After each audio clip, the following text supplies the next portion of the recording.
to Tamil Gospel Tabernacle channel. கர்த்தருடைய பரிசுத்த நாமத்துக்கு மகிமை உண்டாவதாக. Glory be to the holy name of the Lord. யோவான் எழுதின சுவிசேஷம் 19ஆம் அதிகாரம் 28, 29, 30 வசனங்களை வாசிக்கலாம். John's Gospel 19th chapter 28, 29 and 30. அதன் பின்பு எல்லாம் முடிந்தது என்று இயேசு அறிந்து வேத வாக்கியம் நிறைவேறுவதற்காக தாகமாயிருக்கிறேன் என்றார். காடி நிறைந்த பாத்திரம் அங்கே வைக்கப்பட்டிருந்தது. அவர்கள் கடற்காளானை காடியிலே தோய்த்து ஈசோப்பு தண்டில் மாட்டி அவர் வாயினிடத்தில் நீட்டி கொடுத்தார்கள். இயேசு காடியை வாங்கின பின்பு முடிந்தது என்று சொல்லி தலையை சாய்த்து ஆவியை ஒப்புக் கொடுத்தார். கர்த்தருடைய பரிசுத்த நாமத்துக்கு மகிமை உண்டாவதாக. Glory be to the holy name of the Lord. இயேசு கிறிஸ்து சிலுவையிலே கடைசியாக முடிந்தது என்று சொல்லி தலையை சாய்த்து ஆவியை ஒப்புக் கொடுத்தார். Jesus finally said it is finished on the Calvary, bowed his head and gave up the ghost. எத்தனையோ சிலுவை மரணங்களை குறித்ததான செய்திகளை நீங்கள் இந்த நாட்களிலே கடந்த காலங்களிலே கேட்டிருக்கலாம். In the past seasons you would have heard about many crucifixions. இயேசுவின் சிலுவை மரணம் என்பது ஒரு நிரூபிக்கப்பட்ட ஒரு சத்தியமான ஒரு காரியம். And the death of Jesus on the cross is the proved historical thing. சில மதங்கள் இயேசுவின் மரணத்தை ஒத்துக்கொள்கிறது இல்லை. Some religions do not accept the death of Jesus. ஒரு சிலர் உயிர்த்தெழுந்த இயேசுவை விசுவாசிக்கிறது இல்லை. Some of them do not believe on the resurrected Jesus. ஆனால் இவர்கள் விசுவாசிக்காவிட்டாலும் நடந்தது ஒரு உண்மை சம்பவம். But even if they do not believe, this is what truly happened. இயேசு இந்த உலகத்திலே வந்து மனிதனாக அவதரித்து மரிப்பார் என்று வேதங்களில் கூட வேதங்களில் கூட தெளிவாக சுட்டிக்காட்டப்பட்டிருக்கிறது. Even in Sanskrit it is told that Jesus will come as son of God and die in this world. அவர் இந்துக்களுடைய வேதங்களிலே தெளிவாக சொல்லி இருக்கிறது. ஒரு கன்னியின் வயிற்றில் பிறப்பார், அவர் அடிக்கப்படுவார், இத்தனை காயத்தை ஏற்றுக்கொள்வார், அவர் மரிப்பார், மறுபடியும் அவர் உயிரோடு எழும்புவார். இதெல்லாம் தெளிவாக சொல்லப்பட்ட ஒரு சத்தியங்கள். Even in the scriptures of the Hindus Vedas it is said that he will come as a virgin and he will be born, he will be taken in the sprites and he will die and be resurrected.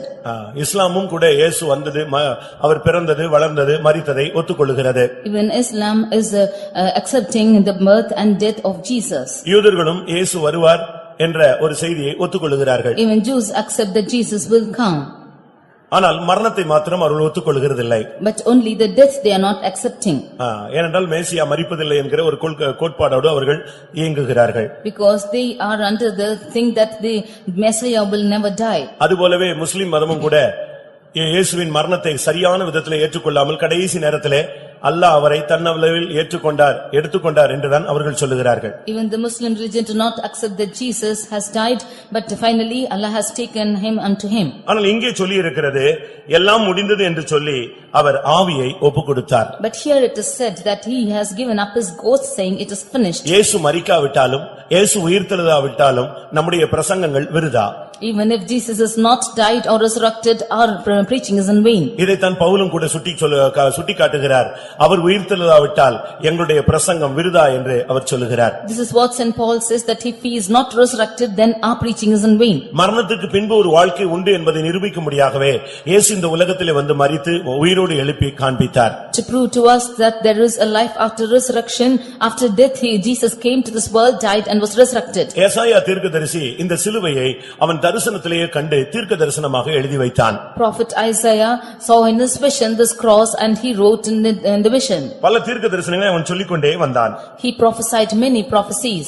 அவன் பல காரியங்களை பேசிக்கொண்டு வரும்பொழுது ஒரு அதிகாரத்திலே முழுவதும் அவனுக்கு சிலுவை தரிசனமாகவே அமைந்து விட்டது. When he was prophesying about many things, in one chapter fully he was seeing the vision of cross. ஏசாயா 50க்கு வரும்பொழுது அவனுக்கு இயேசுவின் பாடுகளுடைய ஒரு பகுதி அவனுக்கு தென்பட ஆரம்பித்தது. Coming to Isaiah 50th chapter, the part of the sufferings of Christ was seen by him. ஏசாயா 52ஆம் அதிகாரத்திலே வரும்பொழுது அங்கேயும் சிலுவை மரணத்தினுடைய ஒரு பகுதி அவனுக்கு வெளிப்படுத்தப்பட்டது. Isaiah 52nd chapter also a part of the of the suffering of the cross came unto him. 53ஆம் அதிகாரத்திலே சிலுவையினுடைய பூரண அந்த முடிவு தெளிவாக அவனுக்கு தரிசனமாக கொடுக்கப்பட்டது. In 53rd chapter we can see the clear vision of the cross which was given to him. இயேசுவின் சிலுவை மரணம் அவனுக்கு ஒரு தீர்க்க தரிசனமாக அருளப்பட்ட ஒரு செய்தியாக இருந்தது.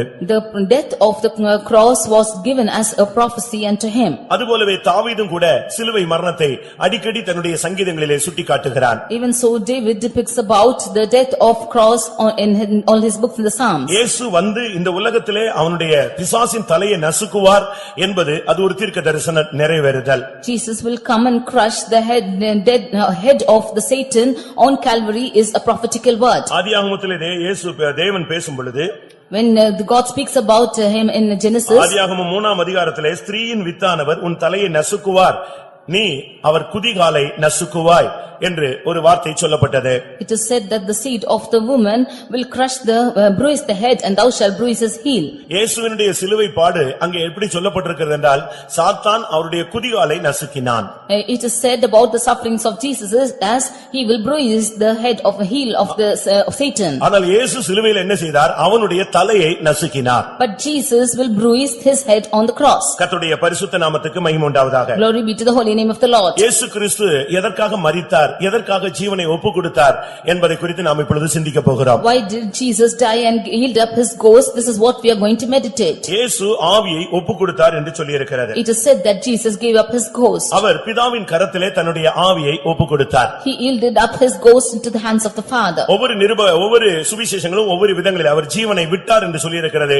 ஆனால் யோவான் தெளிவாக சொல்கிறார் ஆவியை அவர் பிதாவினிடத்தில் ஒப்புக்கொடுத்தார். Every gospel says that he has yielded up his ghost, but here it is clearly said that he gave up the ghost into the hands of the Father. இன்றைக்கு உலகத்தில் உள்ள பல சபைகளிலே சிலுவையிலே அவர் சொன்ன 7 வார்த்தைகள் சொல்லப்பட்டு பிரசங்கங்கள் நடந்து கொண்டிருக்கிறது. Today messages all over the world are going on about the 7 words that he proclaimed on the cross. ஒரு ஆள் மன்னிப்பை குறித்து பேசுவார். One person will speak about forgiveness. ஒருவர் எல்லாம் முடிந்தது என்று பேசுவார். One person will speak that everything is finished. ஒருவர் தாகமா இருக்கிறேன் என்று பேசுவார். One person will say that I am thirst. இப்படி ஒவ்வொருவரும் 7 வார்த்தை சிலுவையிலே அவர் சொன்ன 7 வார்த்தைகளை 7 பிரசங்கங்கள் இன்றைக்கு நடந்து கொண்டே இருக்கும். Even so there will be 7 preachings which he spoke on the cross. ஆனால் அவர் ஆவியை ஒப்புக்கொடுத்தார். But he gave up the ghost. ஏன் அவர் ஒப்புக்கொடுத்தார் என்பதை நான் சில வசனங்களில் உங்களுக்கு முன்பாக வைக்க விரும்புகிறேன். I would like to cite certain verses before you why he gave up the ghost. அவர் சிலுவையிலே பட்ட பாடுகள் எல்லாம் சரிதான். It was true that he endured all the sufferings on the cross. கடைசியிலே தன்னை ஒப்புக்கொடுத்தே விட்டார். Finally he yielded up himself. தன் ஆவியையே ஒப்புக்கொடுத்து விட்டார். He gave up even his ghost. தன் ஜீவனையே விட்டு விட்டார். He gave up his life. அவர் மரணத்தை ருசி பார்த்தார். He tasted death. வேதம் சொல்லுகிறது ஒவ்வொரு மனிதனுக்காகவும் அவர் மரணத்தை ருசி பார்த்தார். Word of God says that he tasted death for every man.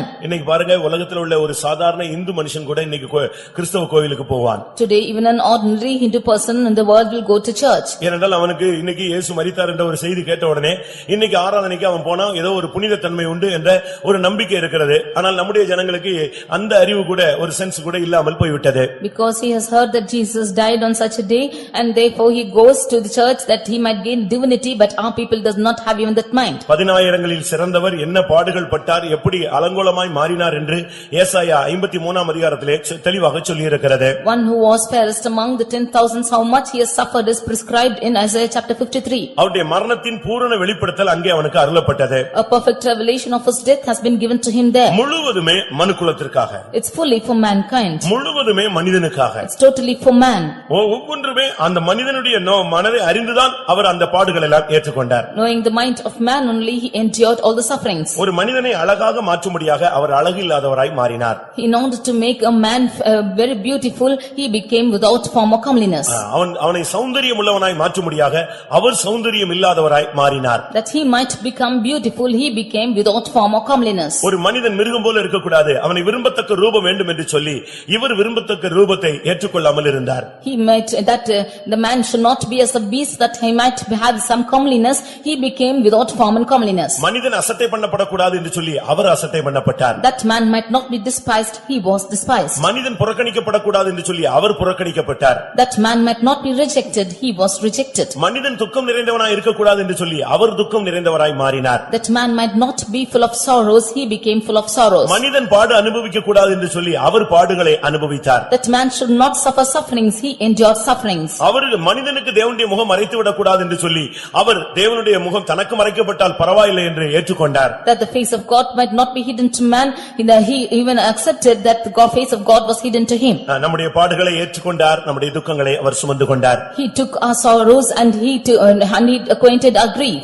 நாம் வாதிக்கப்படக்கூடாது என்று சொல்லி அவர் வாதிக்கப்பட்டார். That we might not be affected, he was affected. நாம் காயப்படக்கூடாது என்று சொல்லி அவர் காயப்பட்டார். That we might not be painful, he took all the sufferings. நாம் நொறுக்கப்படக்கூடாது என்று சொல்லி அவர் நொறுக்கப்பட்டார். That we might not be oppressed, he was oppressed. நமக்கு சமாதானத்தை உண்டு பண்ணும் ஆக்கினையை ஏற்றுக்கொண்டார். He took the thing of peace that might come upon him. இந்த சத்தியம் உங்களுக்கு புரிந்து கொள்கிறதா? Do you understand this truth? நமக்காகத்தான் எல்லாமே அவர் ஏற்றுக்கொண்டார். It is for our sake he endured everything.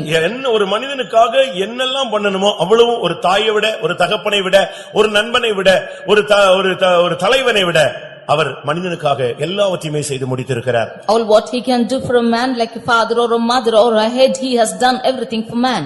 கர்த்தர் மனிதனுக்காக செய்த அவர் ஏற்றுக்கொண்ட அந்த சிலுவை மரணம் இந்த உலகத்தில் உள்ள எந்த சம்பவங்களுக்கும் ஈடு இணையாக மாற்றப்பட முடியாது. The death of the cross which he has endured for man cannot comparable to anything in the world. இந்த உலகத்தில் ஒருவன் பாடுபட்டால் அந்த பாடுகள் சிலுவை பாடுகளுக்கு ஈடாக பேசவே கூடாது. If a man is suffering anything in this world, he cannot compare it to the sufferings of the cross. ஏனென்றால் அந்த பாடுகள் என்று சொல்லுகிறது அந்த சில மணி துளிகள் அவர் பட்ட பாடுகள் முழு உலகத்தின் பாவங்களையும் சுமந்து தீர்த்த ஒரு அனுபவம். Because the sufferings which he endured for a certain period of time was the sufferings which he took for the whole world. ஒருத்தன் தூக்கிட்டு போற ஒரு பாரத்தை நீங்க தூக்கி பாருங்க. அதே நேரத்துல 10 பேர் தூக்கிட்டு போற பாரத்தை நீங்க ஒரே ஆள் தூக்கி பாருங்க.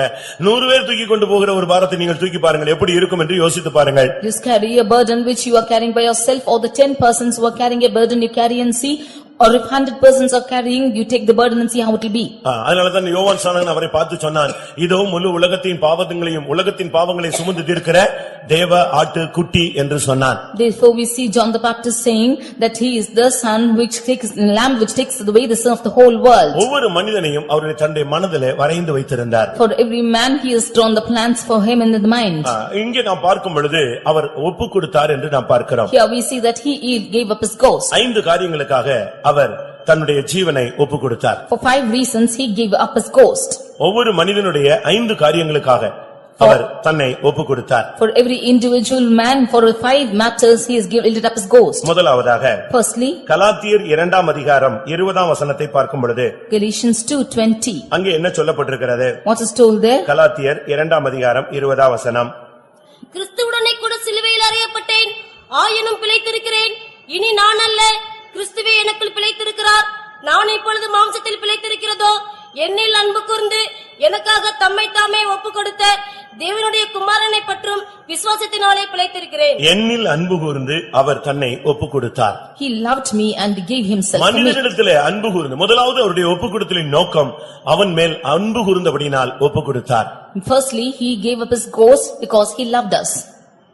முதலாவது அவருடைய ஒப்பு கொடுத்தலின் நோக்கம் மனிதன் மேல் அன்பு கூர்ந்தார். First purpose for giving himself was he loved man. அதனால்தான் நாங்கள் சொல்லுகிறோம் இயேசுவின் அன்பு ஈடு இணை இல்லாதது. Therefore we say that love of Jesus is incomparable. நாம் பாவிகளாக இருக்கையில் அவர் நம்மில் அன்பு கூர்ந்தார். When we were sinners, he loved us. நாம் அக்கிரமக்காரர்களாக இருக்கும் பொழுது அவர் நம்மில் அன்பு கூர்ந்தார். When we were wicked, he loved us. நாம் துரோகிகளாக இருக்கும் பொழுது அவர் நம்மில் அன்பு கூர்ந்தார். When we were transgressors, he loved us. எபேசியர் 5:2 இந்த வார்த்தை சொல்லப்பட்டிருக்கிறது. Ephesians 5:2 this word is said. கிறிஸ்து நமக்காக தம்மை தேவனுக்கு சுகந்த வாசனையான காணிக்கையாகவும் பலியாகவும் ஒப்புக்கொடுத்து நம்மில் அன்பு கூர்ந்தது போல நீங்களும் அன்பிலே நடந்து கொள்ளுங்கள். ஒப்பு கொடுத்து நம்மில் அன்பு கூர்ந்தது போல He loved us and gave himself. அவருடைய அன்புக்கு ஈடு இணை ஒன்றுமே கிடையாது பிரியமானவர்களே. There is no comparison for his love. அதனால தான் நீங்க உலகத்துல வேற யாரை நேசிச்சாலும் ஏமாத்திடுவாங்க. தேவனுடைய அன்பு என்பது அது மாறாத ஒரு அன்பு. Therefore, if you should love anybody in this world, they will cheat you, but the love of Jesus is unchanging. நீங்கள் ஒரு மனிதனையோ மனுஷியோ நேசித்து பார்க்கிறீர்கள். அந்த அன்பு ஒரு குறிக்கப்பட்ட நேரத்துக்கு பின்பு பிரச்சனையாக மாறிவிடுகிறது. You are loving a man or a woman, but after a period of time, it comes into a confusion. யோவான் எழுதின சுவிசேஷம் 13ஆம் அதிகாரம் 1ஆம் வசனத்தின்படி அவர் இவ்வுலகத்தில் இருக்கிற தம்முடையவரிடத்தில் அன்பு வைத்தபடியே ஆரம்பத்தில் அன்பு வைத்தபடியே முடிவு பரியந்தம் அவர்களிடத்தில் அன்பு வைத்தார். And John 13:1 we see that whomever he loved as his own in the world, he loved them until the end. அவர் அதிகமாய் மனிதனை நேசித்து இந்த சீஷர்களை நேசித்து அவர்கள் அவரை விட்டு ஓடின பொழுது அந்த தன்மையை அவரால் ஏற்றுக்கொள்ள முடியாமல் தான் கடைசியிலே போய் நீ என்னை நேசிக்கிறாயா என்ற கேள்வியை பேதுருவுக்கு முன்பாக வைத்தார். When he loved his disciples to this extent, when they were fleeing away and denying him, he could not bear it. Therefore he finally placed the word asking Peter, do you love me? நீர் எவ்வளவாய் என்னில் அன்பு வைக்கிறீர் என்று ஒரு மனிதன் கேட்டபொழுது அவர் ரெண்டு கையை விரித்து சிலுவையிலே சொன்னாராம், இவ்வளவாய் நான் உலகத்தில் உன்னில் அன்பு கூர்ந்தேன். When a man asked him as to how much he loved him, he stretched his hands on the cross and said, to this extent. பிதா தன்னுடைய குமாரனை இவ்வளவாய் உலகத்தில் தந்தருளி நம்மேல் அன்பு கூர்ந்தார். Father so loved the world that he gave his son and he loved us. குமாரன் தன் ஜீவனையே கொடுத்து நம்மேல் அன்பு கூர்ந்தார். Son gave his life and loved us. பிரியமானவர்களே, முதலாவது நம்மில் அவர் அன்பு கூர்ந்தார் என்பதை நீங்கள் நினைவில் வைக்க வேண்டும். Firstly, you should understand that he has loved us. அவர் ஆவியை ஒப்பு கொடுத்ததனுடைய நோக்கம், ஆண்டவரே நான் வந்துட்டேன், என் ஓட்டம் முடிஞ்சிருச்சு, எப்படியோ தட்டு தடுமாறி வந்துட்டேன் ஆண்டவரே, என்னை ஒப்பு கொடுக்கிறேன் அப்படினு அவர் சொல்லல. He gave up his ghost and he did not say that I have somehow escaped and come. அப்படி அல்ல. It's not so. மனுஷன் மேல் வைத்த அன்புதான் அவரை சிங்காசனத்திலிருந்து கீழே இறக்கி கொண்டு வந்தது.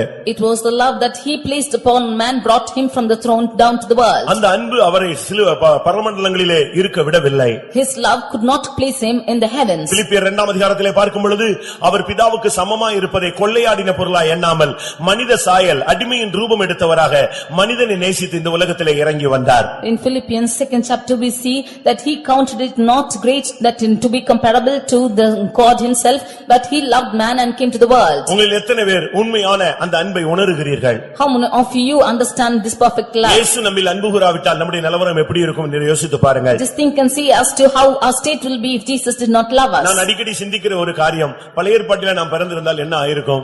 I often think as to if we are born in Old Testament period, how it will be? நமக்கு இந்த ரட்சிப்பு கிடைத்திருக்குமா? Would we have obtained the salvation? யோசித்து பாருங்கள். Do you honestly think and see? காட்டு மிராண்டிகளோடு நாம் பிறந்திருந்தா எப்படி ஆயிருக்கும்? If we are born like the beasts, how it would be? யோசித்து பாருங்க. Just think and see. ஆப்பிரிக்க கண்டத்துல நீங்க போய் பிறந்திருந்தீங்கன்னா என்ன ஆயிருக்கும்? Had you born in African continent, how it would be? மனிதர்கள் நிர்வாணமாய் சுற்றித் திரிகிற அப்படிப்பட்ட வாழ்க்கையிலே நம்மை கொண்டு போய் பிறக்க வைத்திருந்தால் என்ன சம்பவித்திருக்கும்? If our life is growing about like people who are naked in that places, if God has made us born, how to be? இன்னைக்கு அப்படி ஜனங்கள் வாழ்றாங்க, நாகரிகம் இல்லாத வாழ்க்கை இருக்கிறது. Even today people are living a life like this. அப்படிப்பட்ட இடத்துல நம்மள பிறக்க வச்சிருந்தா நீங்க என்ன இருப்பீங்க, நான் என்ன இருப்பேன்னு யோசிச்சு பாருங்க. Had he made us to born in such places, what would the state of you and me? யோசித்து பாருங்க பிரியமானவர்களே. Just think and see. ஆனா கர்த்தர் பாருங்க நம்மை அருமையாக புதிய ஏற்பாட்டிலே பிறக்க வைத்தார். But God has somehow made us to born in the New Testament period. காலங்கள் நிறைவேறின பொழுது தம்முடைய குமாரனை நம்மில் வெளிப்படுத்த அவர் சித்தமானார். When the times came, he was pleased to declare his son. ஒரு அருமையான திட்டத்திலே நம்மை கொண்டு வந்து இணைத்து விட்டார். He brought us in a beautiful plan. நான் சில நேரங்களிலே யோசிப்பது உண்டு. I used to sometimes think like this. அது அதிகப்படியான சிந்தைதான். It is a greater thought. அது தேவையில்லாத சிந்தைதான். It is also an unwanted thought. நான் யோசிப்பது உண்டு. But I used to think. உலக தோற்றத்துக்கு முன்னே கிறிஸ்துவுக்குள் நம்மை தெரிந்து கொண்டார். He has chosen us before the foundation of the world. அப்ப ஒரு திட்டம் வைத்து இதெல்லாம் ஃபார்ம் பண்ணி கொண்டு வந்துட்டார். Then he has planned it all for us. இப்போ இந்த உலகம் ஓட்ட முடியும். Now this race will be over. நித்தியம் தொடரும். And the eternity will begin. திருப்பி ஒருவேளை தேவன் இப்படி ஒரு திட்டம் போடுவாரோ? Will again the Lord make another plan like this? நானா யோசித்தது உண்டு. I used to think like this. எல்லா நரகத்துக்கு போயிட்டு ஒரு குரூப் பரலோகத்துக்கு போயிட்டு சீயோனு எருசலேம் எல்லாம் போய் சேர்ந்துட்ட பிறகு பைபிள்ல சொல்லி இருக்கிறது யுகா யுகமாய் அங்கதான் இருப்போன்னு. திருப்பியும் ஒரு திட்டம் இருக்குமோ? அப்படி இருந்தால் நான் எழுதி வச்சிருக்கேன் ஒரு டைரியில, எப்பவும் எழுதி வச்சிருக்கேன், மறுபடியும் ஒரு திட்டம் இருந்தால் என்னையும் இணைத்துக் கொள்ளும்னு எழுதி வச்சிருக்கேன். I had once written my diary like this, that if the Lord has a plan after taking them to eternity, after the hell and heaven is all formed and he is reigning forever, will he have planned again like this? ஒரு சிலர்லாம் சில பெண்களை நேசிப்பாங்க, ஒரு ஆண்களை நேசிப்பாங்க, அடுத்த பிறவியிலும் நாம் இணைந்தே பிறக்க வேண்டுமா? அந்த டயலாக் கிடையாது. Some of them will love the girls and boys and said in the next generation they should be born again together. ரொம்ப தாய்ப்பாசம் உள்ளவங்க சொல்வாங்க, மறுபடியும் உன் வயிற்றிலேயே நான் பிறக்க வேண்டுமா? And those who love their parents more will say again I should be born in your womb. ஏன் அந்த அம்மாவை பாடாப்படுத்தினது போதாதா? Why it's not sufficient that you have given them torture? பிரியமானவர்களே, தேவனுடைய திட்டம் என்பது பெரிய அநாதி தீர்மானம். அதில் நம்மை இணைத்தார் என்பது ஒரு பெரிய அதிசயம். அதுதான் தேவனுடைய அன்பினுடைய உச்சகட்ட பூரணம் என்பதை நீங்கள் விளங்கிக் கொள்ள வேண்டும். Dear beloved, the plan that God has loved us is greater and he has united us in his plan that is even greater. That is what you should understand. நம்ம முன்னாலேயே பாவத்துல எத்தனையோ பேர் அழிஞ்சு போயிட்டு இருக்காங்க. Even before our eyes many of them are perishing in sins. நம்ம முன்னாலேயே வியாதியஸ்தனா எத்தனையோ பேர் சீரழிந்து கொண்டிருக்காங்க. Many of them have been staggering in their sicknesses in front of our eyes. ஆனா அவனுக்கு போய் ஜெபிக்க முடியாத நமக்கு ஒரு வாய்ப்பை கொடுக்கிறார்.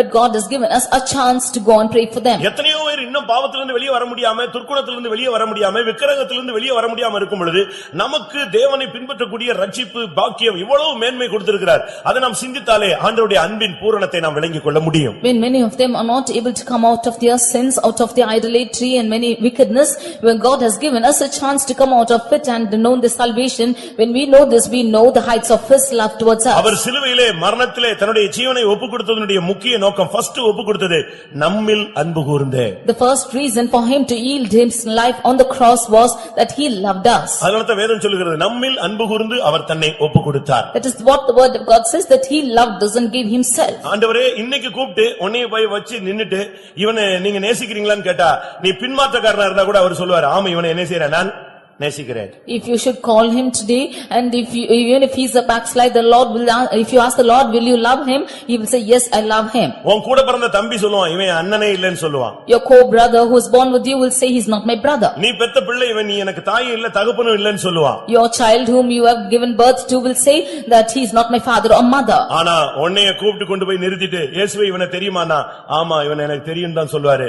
உன்னை மறுதலிக்க மாட்டாரு. But if you place yourself before Jesus and ask if you know him, he will say yes I know him, he will never deny. அவன் இவங்க இவ்வளவு தப்பு செஞ்சிருக்கலாம் ஆனாலும் அவன் யாருதான் என்னுடைய பிள்ளைதான் சொல்வார்.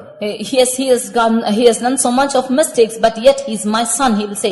ஒரு பையன் ஒரு பெண்ணோட குடும்பம் நடத்த ஆரம்பித்தான்.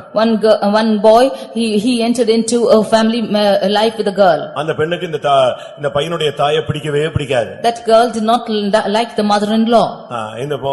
இந்த தாய் இருக்கிற வரைக்கும் நம்முடைய வாழ்க்கை நல்லா இருக்காதுன்னு அவ எப்பொழுதும் யோசித்துக் கொண்டே இருந்தாள். She always used to think that her life will not prosper till his mother is alive. ஒரு நாள் இவன் கேட்டானா நீ ஏன் என்கிட்ட பிரச்சனை பண்ணிக்கிட்டே இருக்கிற சமாதானமா இருக்கணும்னா என்ன செய்யணும்னு மனைவிட்ட கேட்டானா.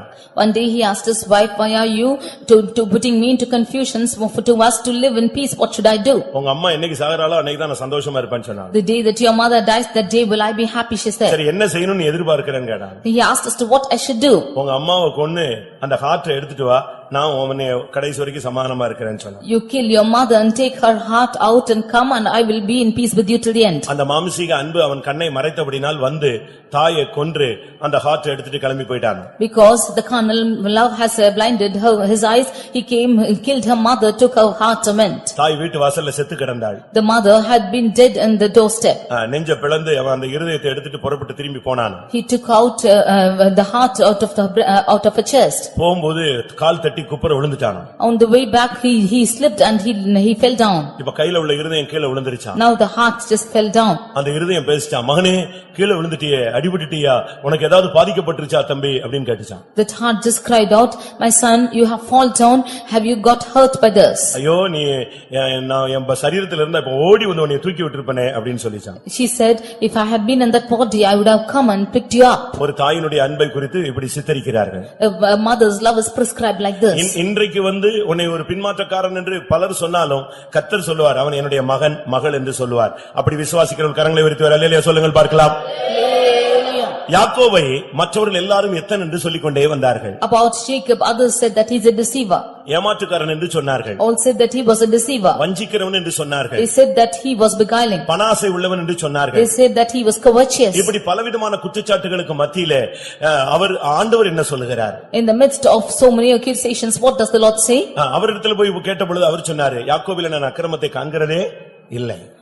When he was inquired of the Lord said, I do not see iniquity in Jacob. இஸ்ரவேலிலே நான் குற்றம் பிடிக்கிறதே இல்லை. I did not see faults in Israel. எப்படி அவருடைய வார்த்தைகள் வந்து கொண்டிருந்தது? How was his words coming like this? யாக்கோபே நீ பயப்படாதே என்று தான் சொல்லுகிறார். He said, Jacob, fear not. இஸ்ரவேலே நீ பயப்படாதே என்று சொல்லுகிறார். O Israel, fear not. பிரியமானவர்களே ஒரு மனிதனை தேவன் பார்க்கிற விதம் வேறு நம் பார்க்கிற விதம் வேறு. The way that God looks upon a man is different to what we look upon. அந்த அவருடைய அன்புக்கு போய் இந்த மாம்சீக அன்பை இணைத்து விடவே முடியாது. You cannot unite this carnal love into his love. பெத்த பிள்ளையை குப்பைத்தொட்டியில தூக்கி போட்டு எரிந்து போகிற காலத்தில் நாம் வந்திருக்கிறோம். We are coming at times when the mother who is begetting the child is throwing the child in the dustbin.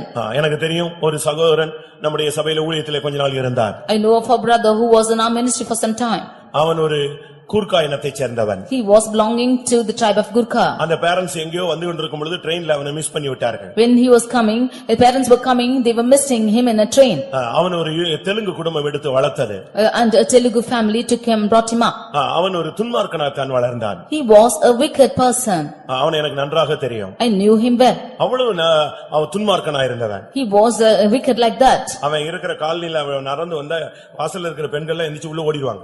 If he should come on the way, the women who are standing on the doorstep, they will go and get inside. ஆனால் அவன் நம்முடைய சபையில வந்து சேர்ந்தான். But he joined our church. எனக்கு ஆச்சரியமா இருந்தது. எங்கேயோ பிறந்து எந்த சமுதாயத்திலேயோ பிறந்து வளர்ந்து கடைசில அவன் இந்த ஊழியத்துக்கு வந்தான். I was marveled because when he was brought up in a different tribe and he was brought up in a different family and he came to our ministry. அவனை கர்த்தர் அபிஷேகித்து அவனை நேசித்து அவனை ஊழியக்காரனாய் மாற்றினார். The Lord loved him, anointed him and made him a servant of God. அவருடைய அன்பு என்பது வித்தியாசமான ஒரு கொள்கை உடையது. His love is having a different aspect. அவர் மனிதன் பார்க்கிற விதமாய் உன்னை பார்க்கிறது இல்லை. He does not see you as a man sees you. இந்த குட் ஃப்ரைடே சர்வீஸ்க்கு வந்திருக்கிற நீ இன்றைக்கு ஒரு சத்தியத்தை விளங்கிக் கொள்ள வேண்டும்.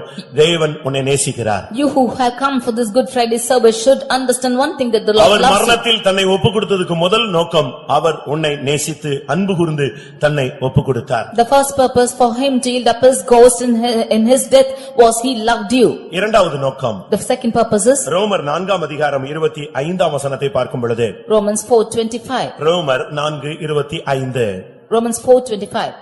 அவர் நம்முடைய பாவங்களுக்காக ஒப்புக்கொடுக்கப்பட்டும் அவர் நம்முடைய பாவங்களுக்காக ஒப்புக்கொடுக்கப்பட்டார். He was yielded for our sins. முதலாவது அவருடைய நேசம் அவரை ஒப்புக்கொடுக்க வைத்தது. Firstly, his love made to yield himself. இரண்டாவது அவருடைய நம்முடைய பாவங்களுக்காக அவர் தன்னை ஒப்புக்கொடுத்தார். Secondly, he yielded himself for our sins. அவர் உன்னை நேசிக்கிறேன் நேசிக்கிறேன் என்று ஒரு பெண்ணை போலவோ ஒரு ஆணை போலவோ ஒரு தாயை போலவோ ஒரு பிள்ளையை போலவோ சொல்லக்கூடியவர் அல்ல.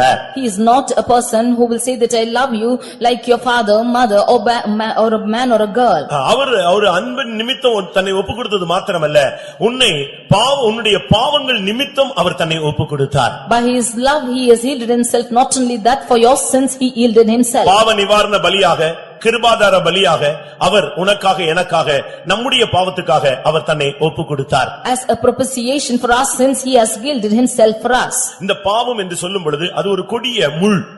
The sin means it is a thorn. ஒரு சிலர் இந்த பாவத்தை குறித்து ஒரு தெளிவான விளக்கம் இல்லாமல் இருக்கிறார். Some of them do not have a reality of this sin. பாவத்துல பல தன்மைகள் இருக்கிறது. There are many aspects of sin. சின்ன பிள்ளைகள் இருக்கிறது. There are small children. யாருக்குமே தெரியாம செய்கிற மறைவான குற்றங்கள் இருக்கிறது. And the sins which others do not know is there. கொஞ்சம் வெள்ளைய தெரிஞ்ச உடனே துணிகரமா செய்கிற பாவம் இருக்கிறது. And there are presumptuous sins which are seen outside. அதுக்கு பின்பு நீ கட்டுப்பாடற்றவனாக பெரும் பாதகனாய் நீ மாறி போகிறாய். And finally you are landing up into great transgressions.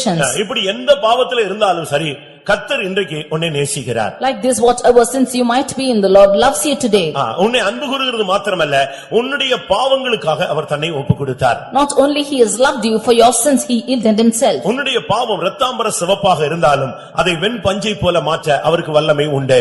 Although your sins be red as scarlet, he is able to make it as white as snow. உனக்காக அன்பு கொடுத்து உன்னில் அன்பு கூர்ந்து அவர் ஜீவனை கொடுத்தது மாத்திரமல்ல, உன் பாவங்களுக்காகவே அவர் இரத்தம் சிந்தினார். It is not only that he loved and gave himself for you, he also shed his blood for your அவருடைய sins. இரத்தம் நம்முடைய பாவங்களை நீக்கி நம்மை சுத்திகரிக்கிறது. His blood is sanctifying us and delivering us of our sins. அந்த ஒரு சொட்டு இரத்தம்ங்கிறது நான் அதனால தான் வந்த உடனே சொன்னேன், ஒரு சொட்டு இரத்தம் உன் மேல தெளிக்கப்படட்டும், உன் வாழ்க்கையே மாறி போய்விடும். That is why as soon as you came I said, one drop of blood be shed on you and your lifestyle will be changed. அவருடைய இரத்தத்துக்கு அவ்வளவு பெரிய ஜீவன் உண்டு. There is such a great life for his blood. அந்த இரத்தம் படும் பொழுது ஒரு மனிதன் சுகமாகி விடுகிறான். When this blood comes upon you, one man is healed. இயேசுவின் மரணத்தை குறித்து சொல்லுகிற ஒரு சம்பவம் உங்களுக்கு தெரிந்திருக்கலாம். We know of an incident about the death of Jesus. அந்த கடைசி நேரத்தில் அவர் மரித்தாரா இல்லையா என்கிற ஒரு சோதனை ஏற்பட்டது. In the last moment, a research came as to whether he died or not. ஏனென்றால் குறிக்கப்பட்ட நேரத்துக்கு பின்பு சிலுவையிலே அந்த சரீரத்தை வைக்க முடியாது. Because after a certain time, they cannot keep that body on the cross. அப்படி மரிக்காவிட்டால் எலும்புகளை முறிப்பது ஒரு வழக்கமாக இருந்தது. If they do not die so,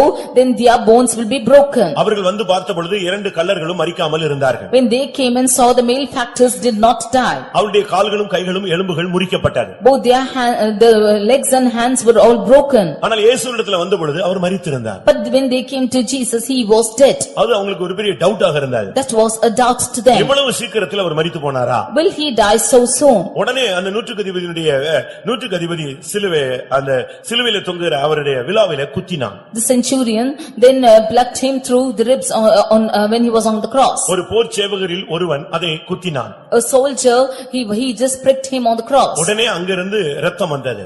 Immediately blood came out. கொஞ்ச நேரத்துல அது நின்று விட்டது. And it stopped after some time. அடுத்த சில நிமிடங்கள்ல தண்ணீராய் வந்து நின்று விட்டது. After that came water and that also stopped. அப்பொழுது அந்த நூற்றுக்கு அதிபதி சொன்னான், இவர் மெய்யாகவே தேவனுடைய குமாரன் என்று சொன்னான். Then the centurion said that truly he is the son of God. ஆனால் அதே நேரத்தில் என்ன நடந்ததாம்? At the same time what happened? அங்கே நடந்தது என்ன?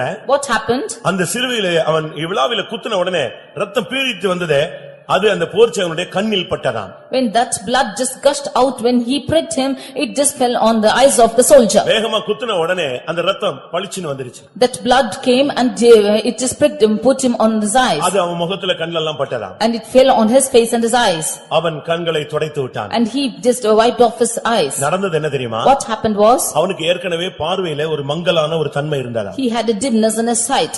அந்த ரத்தம் பட்ட உடனே அவனுக்கு பார்வை தெளிவாகி விட்டது. When that blood just fell upon him, his sight was clear. எப்படி இருக்கும் என்று யோசித்து பாருங்க. Just think and see as to how it was. விலாவில குத்துன மனுஷனுடைய கண்ணுல அந்த ரத்தம் பட்டு அந்த மனுஷனுடைய கண் பார்வை தெளிவாகி விட்டது. One who poked him on the ribs and when the blood gushed out and it fell upon his eyes, his eyes were clear. உடனே தண்ணீரும் ரத்தம் வந்தது. அதை கண்டவன் சாட்சி கொடுக்கிறான். என்ன சாட்சி கொடுக்கிறான்? அந்த இரத்தத்துல வல்லமை உண்டு என்று சாட்சி கொடுக்கிறார். The blood and water came out of his body and the one who saw this testified that there is power in the blood. அவர் உன்னுடைய பாவங்களுக்காக இரத்தம் சிந்தினார். He shed his blood for your sins. உன்னுடைய பாவத்தின் தன்மை என்ன? What is the tendency of your sin? ஒருவேளை நீ இதுவரை மறுதலித்திருந்தால் நீதான் அவளை சிலுவையிலே அறைகிறாய். If you had denied him until now, you are the one who is crucifying him on the cross. மறுதலித்து போனவர்கள் அவர் தேவகுமாரனை மறுபடியும் தாங்களே சிலுவையிலே அறைகிறார்கள். Those who have backslidden and denied, they are again crucifying Jesus on the cross. மறுபடியும் இயேசுவை சிலுவையில் அறைய வைக்கிறீர்களா? Are you crucifying Jesus again on the cross? ஒரு நாள் பேதுரு இந்த ஊழியம் வேண்டாம் என்று அவர் ரோமாபுரியை விட்டு புறப்பட்டு போனாராம். One day Peter went out of Rome that he might not want this ministry. பாடுகள் அதிகமாக இருக்கிறது. Because there are much suffering in it. பிரச்சனைகளை சால்வ் பண்ண முடியவில்லை. And the problems are not able to be solved. அதனால ரோமாபுரியில எனக்கு இந்த ஊழியம் செய்ய முடியாது. Therefore I cannot minister in Rome. இந்த ஊழியம் வேண்டாம் என்று சொல்லி ரோமாபுரியில ரோட்ல போய் கொண்டிருந்தாராம். He said, I do not want this ministry and was walking on the roads of Rome. போய் கொண்டிருந்த பொழுது திடீர்னு பார்த்தா எதிரே இயேசு சிலுவையை சுமந்து கொண்டு வந்தார். There, turning back, he saw Jesus carrying the cross. இவனுக்கு நம்பவே முடியவில்லை. He could not just believe. என்ன நடந்துச்சு? What happened? ஏற்கனவே சிலுவையில மரிச்சிட்டாரே. He already died on the cross. இப்போ மறுபடியும் சிலுவையை சுமந்து கொண்டு ரோமாபுரியை நோக்கி வருகிறாரே. Now again he is coming towards Rome with his cross. ஓடி போனானா? He ran. ஓடி போய் அவர்ட்ட கேட்டானா, எங்கே சுமந்து போகிறீர்னு? He ran and asked him as to why you are carrying this. நீ சுமக்க முடியவில்லை, ஊழியம் செய்ய முடியலன்னு சொல்றாரு. நான் மறுபடியும் சிலுவையை சுமந்து கொண்டு அந்த ஊழியத்தை செய்ய போகிறேன்னு சொன்னார். You said you are not able to bear the cross, not able to do the ministry, therefore I am taking the cross and doing the ministry. அங்கேயே விழுந்து மன்னிப்பு கேட்டு நான் ரோமாபுரியில மரித்தாலும் மரிப்பேனே தவிர வேண்டாம் என்று சொல்ல மாட்டேன். நீர் சிலுவையை மாத்திரம் மறுபடி சுமக்க வேண்டாம் என்று சொல்லி திரும்பி வந்து இயேசுவுக்காய் மரித்தான். There he fell down and asked for apology to the Lord. Lord, whatever might be, even if I die, I will die in Rome. Again he came back and he did the ministry. அவனை உன்னுடைய எஜமானை கொன்றது போலவே சிலுவையிலே அறைந்து கொள்ள விரும்புகிறோம். கடைசியாக உன் ஆசை என்ன என்று கேட்டார்கள். Finally they asked him, as your master, we are going to crucify you. What is your final decision? உடனே அவன் சொன்னானாம். Immediately he said, பேதுரு கடைசி நேரத்தில் சொன்ன வார்த்தை, the final words of Peter was, என்னுடைய எஜமான் நேராக சிலுவையிலே அறையப்பட்டார். நான் அவரைப் போல அடிபட தகுதி உள்ளவன் அல்ல. ஆனபடியால் என்னை தலைகீழ சிலுவையிலே அறையுங்கள் என்று சொன்னான். He said, my father, my master, he was crucified directly on the cross like that, but I am not worthy of it. Therefore you just crucify me upside down. ஆனபடியால் என்ன நடந்தது? And what happened? எக்ஸ் வடிவ சிலுவை செய்து அவனை தலைகீழாக அறைந்தார்கள். They made a cross which was an X shape and made him crucified upside down. இப்படித்தான் அவன் தன்னை ஒப்புக்கொடுத்தான். That is how he yielded himself. நான் மறுதலித்தவன், I am denied, நான் சபித்தவன், I have cursed, நான் சத்தியம் பண்ணினவன், and I have promised, நான் பின்மாறி போனவன், and I have gone behind. நான் அவரைப் போல சிலுவையிலே தொங்க எனக்கு தகுதியே கிடையாது. I have no worthiness to hang like him on the cross. என்னை தலைகீழ அறைங்கன்னு சொன்னான். You crucify me upside down. இயேசு அவனை நேசித்தாரே. Jesus loved him. அவனுடைய பாவங்களுக்காக ஒப்புக்கொடுத்தாரே. He yielded himself for his sins. உன்னுடைய பாவம் எந்த தன்மை தன்மை உள்ளது?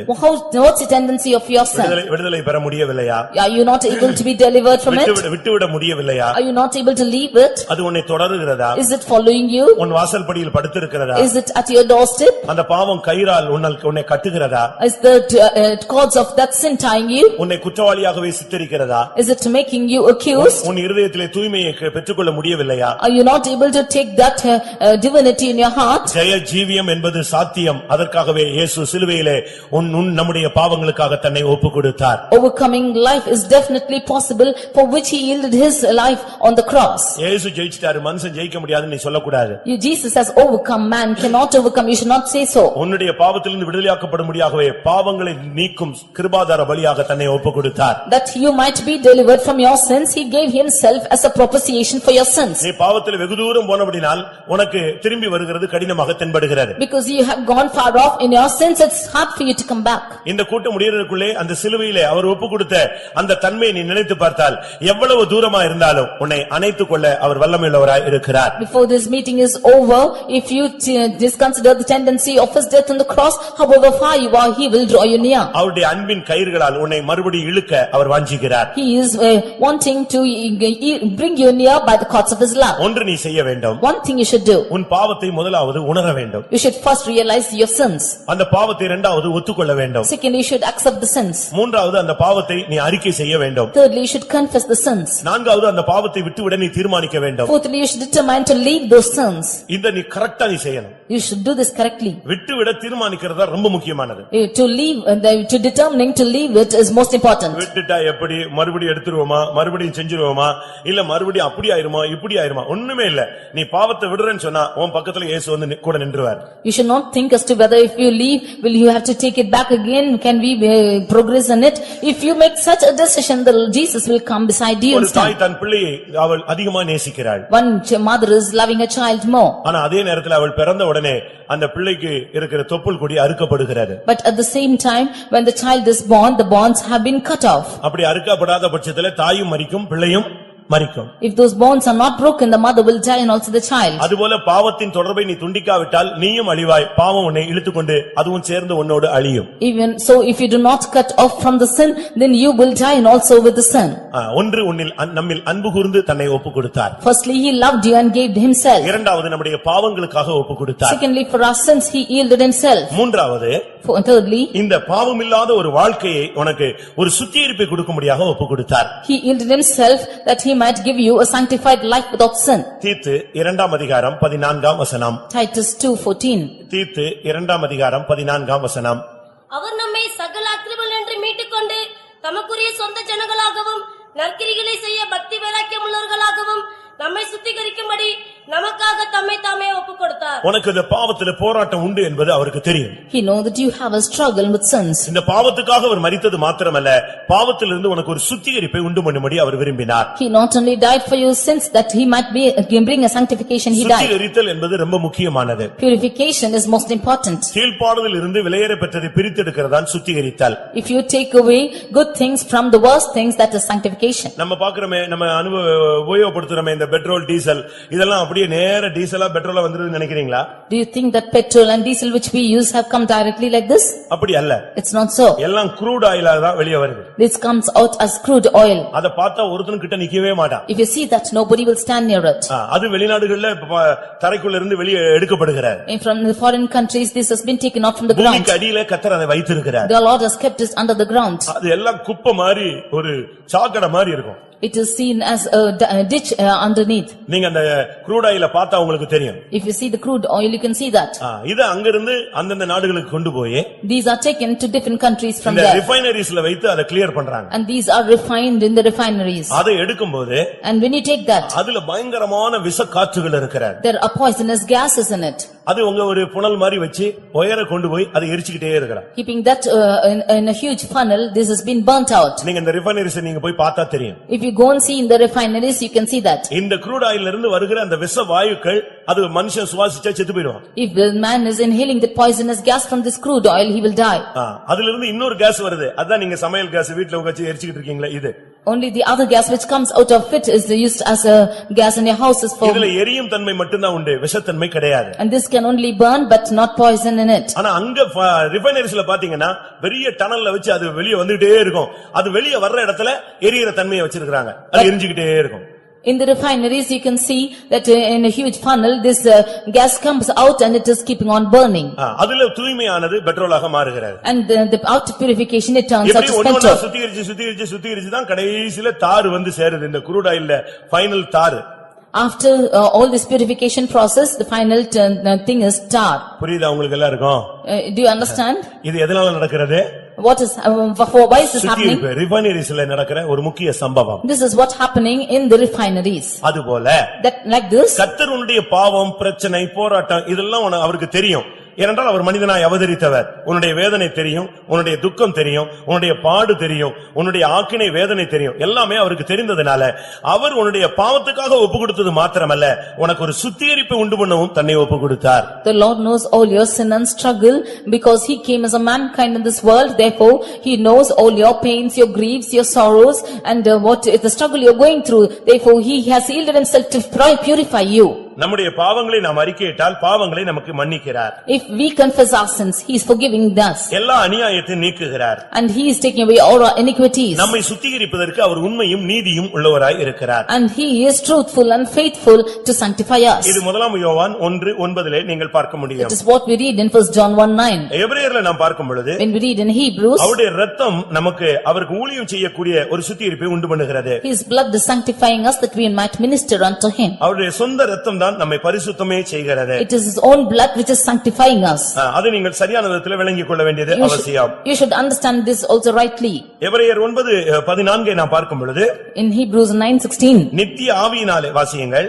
நித்திய ஆவியினாலே தம்மை பழுதற்ற பலியாக தேவனுக்கு ஒப்புக்கொடுத்த கிறிஸ்துவினுடைய இரத்தம் ஜீவனுள்ள தேவனுக்கு ஊழியம் செய்வதற்கு உங்கள் மனசாட்சியை செத்த கிரியைகளால் சுத்திகரிப்பது எவ்வளவு நிச்சயம். ஒரு மனுஷனுடைய பாவத்துக்காக மரித்தது மாத்திரமல்ல, அவனுடைய சுத்திகரிப்புக்கும் அவர் ஒப்புக் கொடுத்தார். he not only yielded himself for the remission of a man's sin, but he also yielded himself for his sanctification. ஏனென்றால் அவனுக்கு செத்த கிரியைகளை ஒரு சுத்திகரிப்பு தேவை இருக்கிறது. Because from his dead works he need to be purged. மனசாட்சியில ஒரு தூய்மை வேணும்னா ஒரு சுத்திகரிப்பு தேவை. If there should be a purification in the conscience, he needs a sanctification. அதுதான் மற்ற சபைகளில் இந்த சுத்திகரிப்பே கிடையாது. நம்ம இந்த சுத்திகரிப்பை வலியுறுத்துகிறோம். In other churches there is no sanctifications, but we stress on this sanctification. இயேசு மனிதனுடைய சுத்திகரிப்பை வாஞ்சித்தார். God desired sanctification in man. பழைய ஏற்பாட்டிலும் சரி புதிய ஏற்பாட்டிலும் சுத்திகரிப்பு வலியுறுத்தப்பட்டிருக்கிறது. Might be in the Old or the New Testaments, he has stressed on this sanctification. அப்போஸ்தலர் நடபடிகளை பார்க்கும் பொழுது பவுல் தேவாலயத்தில் போய் தன்னை சுத்திகரித்துக் கொண்டான் என்று சொல்லி இருக்கிறது. In Acts of Apostles we see Paul going and sanctifying himself in the synagogues. அப்போஸ்தலர் 21:26 நீங்கள் இதை படித்துக் கொள்ளலாம். Acts 21:26 you can read this. அவர்களுடனே தானும் சுத்திகரிப்பு செய்து கொண்டு தேவாலயத்திலே அவன் பிரவேசித்தான். He purified himself and he entered into the temple. சுத்திகரிப்பு செய்தாதான் நீ பரலோக தேவனுடைய ஆலயத்தில் தெய்வீகத்திலே நீ பிரவேசிக்க முடியும். Only when you sanctify yourself you can enter into the divinity or into the temple of God. அதனால சுத்திகரிப்பு கூட்டத்துக்கு வராதவங்க ராபோஜனம் எடுக்காதீங்க நம்ம சொல்லுகிற காரணம் என்னன்னா சுத்திகரிக்கப்படாதவன் அபாத்திரமாய் போஜனம் பண்ணுகிறான். That is why we say without sanctification do not take part in the Lord's table, because he who takes part in the Lord's table without sanctification is taking without any worthiness. நாம் வாரம் ராபோஜனம் கொடுக்கிறது இல்லை. We do not give the table every week. பிரமாணத்தை மீறுகிறோமா? Are we transgressing the law? அப்படி அல்ல. It's not so. ஒரு சரியான சுத்திகரிப்போடு எடுக்காத பட்சத்தில் அந்த பந்தி உனக்கு ஒரு கண்ணியும் சுருக்குமாய் மாறிவிடுகிறது. Without a right sanctification, if you take part in the Lord's table, that becomes a snare for you. அதுக்கு ஒரு உபவாசம் தேவை. You need a fasting. அதுக்கு ஒரு இருதய நொறுங்குதல் தேவை. You need a breaking of a heart for that. அதுக்கு ஒரு உணர்த்துதல் தேவை. You need to be pricked for அதுக்கு that. ஒரு கண்ணீரின் அனுபவம் தேவை. And you need a life of tears for that. அதுக்கு ஒரு அறிக்கை தேவை. And you need a confession for that. அதுக்கு ஒரு சுத்திகரிப்பு தேவை. You need a purification for that. இதெல்லாம் இல்லாம ஒருவன் பரிசுத்தமாக முடியாது. Without all this one cannot be sanctified. பரிசுத்தம் உள்ளவன் இன்னும் தன்னை பரிசுத்தம் பண்ணிக்கொள்ளட்டும். One who is holy, let him be holy still. உங்களை பரிசுத்தம் பண்ணிக்கொள்ளுங்கள், அப்பொழுது கர்த்தர் உங்களுக்கு அற்புதங்களை செய்வார். You sanctify yourself, then the Lord will do miracles. அவர்களுக்கு சுத்திகரிப்பு உண்டு பண்ணும்படியாக அவர் தன்னை ஒப்புக் கொடுத்தார். That there might be a purification, he yielded himself. அவர் பழுதற்ற பலியாக தன்னை ஒப்புக் கொடுத்ததினால் நமக்கு மனசாட்சியிலே செத்த கிரியைகளற ஒரு சுத்திகரிப்பு கிடைக்கிறது. He gave himself as a spotless offering for us, therefore we are purged from our conscience of dead works. இந்த சுத்திகரிப்பு சுத்திகரிப்பு நடைபெறாத பட்சத்தில் If this sanctification does not take place, இயேசு எனக்காக மரித்தார் என்று சொல்லலாம், ஆனால் நான் சுத்திகரிக்கப்பட்டேன் என்று சொல்ல முடியாது. we can say that Jesus died for us, but we cannot say that I have been sanctified. இந்த சுத்திகரிப்பு முடியும் பொழுது கர்த்தர் உன் பாவத்தை மன்னித்தார் என்கிற ஒரு நிச்சயம் உனக்கு உண்டாகிறது. When this sanctification is over, you have a pure conscience that the Lord has sanctified your mind. சுத்திகரிப்பு கூட்டங்களுக்கு வந்தவங்களுக்கு இந்த தன்மை கிடைத்திருக்கிறதா? Have you, those who have attained the sanctification meetings, obtained this என் பாவத்தை experience? மன்னித்தார் என்ற நிச்சயம் வந்திருக்கிறதா? Have you have the surety that he is forgiving your sins? அவர் எனக்காக சுத்திகரிப்பை உண்டு பண்ணினார். He has given a purification for me. அடுத்ததாக Nextly, கலாத்தியர் 1:4 4 வசனத்தை பார்க்கும் பொழுது Galatians 1:4. ஒரு தனி மனிதனுக்காக தான் ஒப்பு கொடுத்தார். It is for an individual, he yielded himself. அவனை ஒவ்வொரு ஸ்டெப்பா கொண்டு வர்றார். For he is coming, bringing him step by step. முதலாவது அவன்ல அன்பு கூறுகிறார். Firstly, he loved him. இரண்டாவது அவனை பாவத்துக்காக அவர் வேதனைப்படுகிறார். Secondly, he is grieved for sins. மூன்றாவது அவனுக்கு சுத்திகரிப்பு உண்டு பண்ண அவர் முயற்சிக்கிறார். Thirdly, he is wanting to give him purification. நான்காவதாக Fourthly, கலாத்தியர் 1:4 Galatians 1:4. அவர் நம்மை இப்பொழுதிருக்கிற பொல்லாத பிரபஞ்சத்தினின்று விடுவிக்கும்படி நம்முடைய பிதாவாகிய தேவனுடைய சித்தத்தின்படியே நம்முடைய பாவங்களுக்காக தம்மை தாமே ஒப்புக்கொடுத்தார். அவர் நம்மை இப்பொழுது இருக்கிற பொல்லாத பிரபஞ்சத்தினின்று விடுவிக்கும்படி தன்னை ஒப்புக்கொடுத்தார். He gave himself that he might deliver us from this present evil world. ஏன் பெந்தேகோஸ்தேக்காரர்கள் உலக ஆடம்பரத்தை விடுகிறார்கள்? Why are the Pentecostal people leaving the traditions of the world? அது பாவத்திலிருந்து ஒரு விடுதலை பெற்ற ஜீவியத்தை காண்பிக்கிறது. That shows a life of being delivered from this world. அவர் ஏன் ஒப்புக்கொடுத்தார்? Why did he yield இந்த himself? பிரபஞ்சத்தினின்று நீ உனக்கு ஒரு விடுதலை கிடைக்க வேண்டும். That he might deliver you from the present evil world. பாவத்தில் உனக்கு சுத்திகரிப்பு கிடைக்கிறது மாத்திரமல்ல, பாவத்திலிருந்து உனக்கு ஒரு விடுதலையும் தேவை. Not only a sanctification from this sin, but also a deliverance from this sins. பாவம் சுட்டிக்கட்டப்பட்டால் மட்டும் போதாது. Need not to be depicted of your sins. பாவத்துக்காக ஒரு மன்னிப்பு பெற்றால் மட்டும் போதாது. Not only a forgiveness for your sins. இனிமேல் பாவம் இல்லாத ஒரு விடுதலையின் வாழ்வை நீ வாழ வேண்டும். But after this you should live a life of deliverance from sins. அதனால தான் இப்பிரபஞ்சத்தினின்று உன்னை விடுவிக்கும்படியாக தன்னை ஒப்புக்கொடுத்தார். That is why he yielded himself to deliver you from the present evil world. கிறிஸ்தவ வாழ்க்கை என்பது பாவத்திலிருந்து விடுதலை பெற்ற ஒரு வாழ்க்கை. Christian life is a life which has been delivered of sins. ரோமர்ல பார்க்கும் பொழுது பவுல் சொல்லுகிறார், நிர்பந்தமான மனுஷன் யார் என்னை விடுதலையாக்க முடியும்? In Romans we see that I am a man of tragedy, who can deliver me? ரோமர் 7:27 அதை சொல்லுகிறார். In Romans 7:27 he can see this. ஆனால் ரோமர் 8:2 பேசும் பொழுது In Romans 8:2 when we see ஜீவனுள்ள ஆவியின் பிரமாணம் என்னை பாவம் மரணம் என்பதிலிருந்து விடுதலையாக்கி விட்டது. the spirit of life has freed me from the law of sin and death. இயேசு சிலுவையிலே தன்னை ஒப்புக்கொடுத்தது உனக்கு பாவத்திலிருந்து ஒரு விடுதலை கொடுக்கும்படியாக. Jesus yielded himself for the cross that he might deliver you from sins. ஒரு சிலர் சொல்றாங்க பீடியிலிருந்து விடுதலை இல்ல, சாராயத்திலிருந்து விடுதலை இல்லன்னு. ஒரு சிலர் சொல்றாங்க. ஆனா மெஜாரிட்டி சொல்லுது எனக்கு அதிலிருந்து இருந்து விடுதலை கிடைச்சதுன்னு சொல்லுது. A few of them say that they have no deliverance from cigarette and from arak, but the majority say that they have been delivered. நான் ஒரு கேள்வி கேட்கிறேன். I ask you a question. நான் ஒரு காலத்துல பாவத்துல அடிமைத்தனத்துல இருந்தேன். இன்னைக்கு பாவத்திலிருந்து எனக்கு எவ்வளவோ விடுதலை கிடைச்சிருக்குன்னு சொல்றவங்க கைகளை வைத்துங்க பார்க்கலாம். உண்மை, அது சாத்தியம். This is true. இயேசு அதற்காகத்தான் தன்னை ஒப்புக்கொடுத்தார். And Jesus yielded himself for that. இந்த பொல்லாத பிரபஞ்சத்திலிருந்து நம்மை விடுவிக்கும்படியாக அவர் தன்னை ஒப்புக்கொடுத்தார். That he might deliver us from this present evil world, he gave himself for us. பாவ பழக்க வழக்கங்களை விட முடியாதுன்னு சொல்ல முடியாது. We cannot say that we cannot be delivered from the practices of the sins. அந்த கடையை பார்த்த உடனே இழுக்குது. When you see that shop, it is driving me. அந்த ஆளை பார்த்த உடனே இழுக்குது. When I see that person, they are attracting me. செல்ல பார்த்தாலே கை அப்படி அங்கேயே தான் போகுது நம்பரை போடுறதுக்கு. When I see the cell, my hands are going to put on the numbers. இதெல்லாம் விவரம் தெரியாதவன் சொல்ற சத்தியம். This is all the truth which we are telling without reason. கிருபை பெற்றவன் இத ஜெயிச்சிட்டேன்னு சொல்லுவான். One who has received the grace will see that I have overcome it. அதான் உண்மையான சத்தியம். This is the truth. இயேசு உன்னுடைய பாவங்களை சுட்டிக்காட்டி உன்னை குற்றவாளியாக்குறவர் அல்ல, பாவத்திலிருந்து உன்னை விடுதலையாக்கும்படியாக தன்னை ஒப்புக்கொடுத்தவர். The Lord does not want to accuse you of your sins, but wants to deliver you from your sins. அதுக்கு பவுலையே நம்ம சாட்சியா சொல்ல முடியும். We can say Paul as a testimony for this. எவ்வளவோ பாவத்தில் இருந்த மனிதன் தான். He was so much in his sins. அவர் ரோமர் 7 அதிகாரத்தில் என்ன சொல்லுகிறார்? When we see in Romans 7 chapter, நன்மை செய்ய விருப்பம் இருக்கு, ஆனா நன்மையே என்னிடத்துல இல்ல. I desire to do good, but I have no goodness in நான் me. விரும்புகிறதை செய்யாமல் விரும்பாத ஒன்றை செய்து கொண்டே வருகிறேன். I do what I do not want to do, what I do not want I do. நான் நிர்பந்தமான மனுஷன். I am a wretched man. எவ்வளவு தெளிவான ஒரு வார்த்தை பாருங்க. So what a clear word it is. தன்னுடைய வாழ்க்கையை ஒளிச்சு வைக்கல, உண்மையான நிலவரத்தை வெளியரங்கமா சொல்றாரு. He did not hide what in his life, he just openly confesses. இதே பவுல் சொல்லுகிறார், நம்முடைய பாவத்திலிருந்து இப்பிரபஞ்சத்திலிருந்து விடுதலையாக்கும்படியாகவே அவர் தன்னை ஒப்புக் கொடுத்தார்னு சொல்லுகிறார். The same Paul says that he has yielded himself that he might deliver us from this present evil world. அதுக்கு காரணம் சொல்லுகிறது ஆண்டவருடைய கிருபை என்று சொல்லுகிறார். And the reason for this is the grace of God. அதனால இயேசு ஒப்புக் கொடுத்ததினுடைய நாலாவது நோக்கம் உன்னை விடுதலையாக்கும்படியாக. The fourth reason for Jesus yielding himself for us is to deliver us from sins. பாவத்திலிருந்து விடுதலை. That to deliver us from sins. வியாதியிலிருந்து விடுதலை. To deliver from sickness. மரணத்திலிருந்து விடுதலை. To deliver from death. செய்வினை கட்டுகளிலிருந்து விடுதலை. To deliver us from witchcraft. சமாதான கேடிலிருந்து விடுதலை. To deliver from that is called peace. குழப்பத்திலிருந்து விடுதலை. From confusions. பாவ அடிமைத்தனத்திலிருந்து விடுதலை. And from the bondage of sin. நீ சரியா ஜெபம் பண்ணு, கர்த்தர் எந்த சூழ்நிலையிலிருந்து உன் பிள்ளையை வெளியே கொண்டு வந்துருவார். You pray well and the Lord will bring you out from the situations. எனக்கு தெரியும். I know something. ஒரு சகோதரி, விதவையான ஒரு சகோதரி. A woman who has been left of her husband. அவங்க புருஷன் இறந்துட்டார். Her husband was dead. ரொம்ப சின்ன வயசுலயே இறந்துட்டார். He died in a very small age.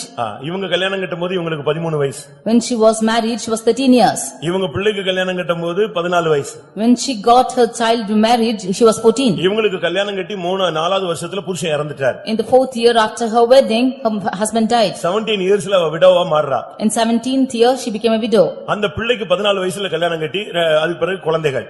And the child got married in 14th year and there was no child. இப்படிப்பட்ட ரெண்டு பிள்ளைங்க. Like this, there were 2 children. இப்ப இந்த நேரத்துல அந்த மகளுடைய புருஷன் இந்த பெண்ணை விட்டு இன்னொரு பெண்ணோடு போய்விட்டான். At this state, the husband of the daughter left her and went with another girl. எப்படி இருக்கும் பாருங்க life. See how that life is. இந்த சகோதரி என்ன செஞ்சு தெரியுமா? What that sister did was, உப்பு கல்ல போட்டு முழங்கால்ல நின்னுச்சு. she knelt down on the salt. நான் ஏற்கனவே விதவையா மாறிட்டேன். I already have become a widow. இப்ப என் பிள்ளையும் 15-16 வயசுல புருஷன் இல்லாத ஒரு கைவிடப்பட்ட ஒரு பெண்ணா மாறறா. And my daughter is also becoming forsaken of her husband. நீ சிலுவையில மரித்தது உண்மைனா என் மருமகனை கொண்டு வரணும். If it is true that you have died on the cross, you should bring my son-in-law.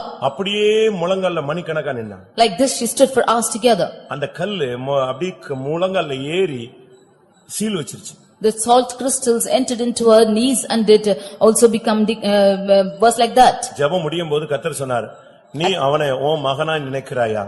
At the close of the prayer, the Lord asked him, do you consider him as a son? உன் பையனா இருந்து இப்படி ஒரு தவறு செஞ்சா அவனை மன்னிப்பேயா? என்ன செய்வேன்னு கேட்டார். If it is your son, he has done something wrong like this, will you forgive him or not? என் மகனா இருந்தா நான் மன்னிப்பேன் ஆண்டவரே. If it is my son, I will forgive him, she said. அப்ப நானும் மன்னிக்கிறேன், அவனை கொண்டு வரேன்னு சொன்னார். I to forgive him, I will bring him. விசுவாசிக்கிறீங்களா? Do you believe? அவன் அந்த பொண்ணை விட்டுட்டு ஓடி திரும்பி வந்துட்டான். He left that girl and came back again. கர்த்தர் விடுதலை கொடுக்க வல்லவர்.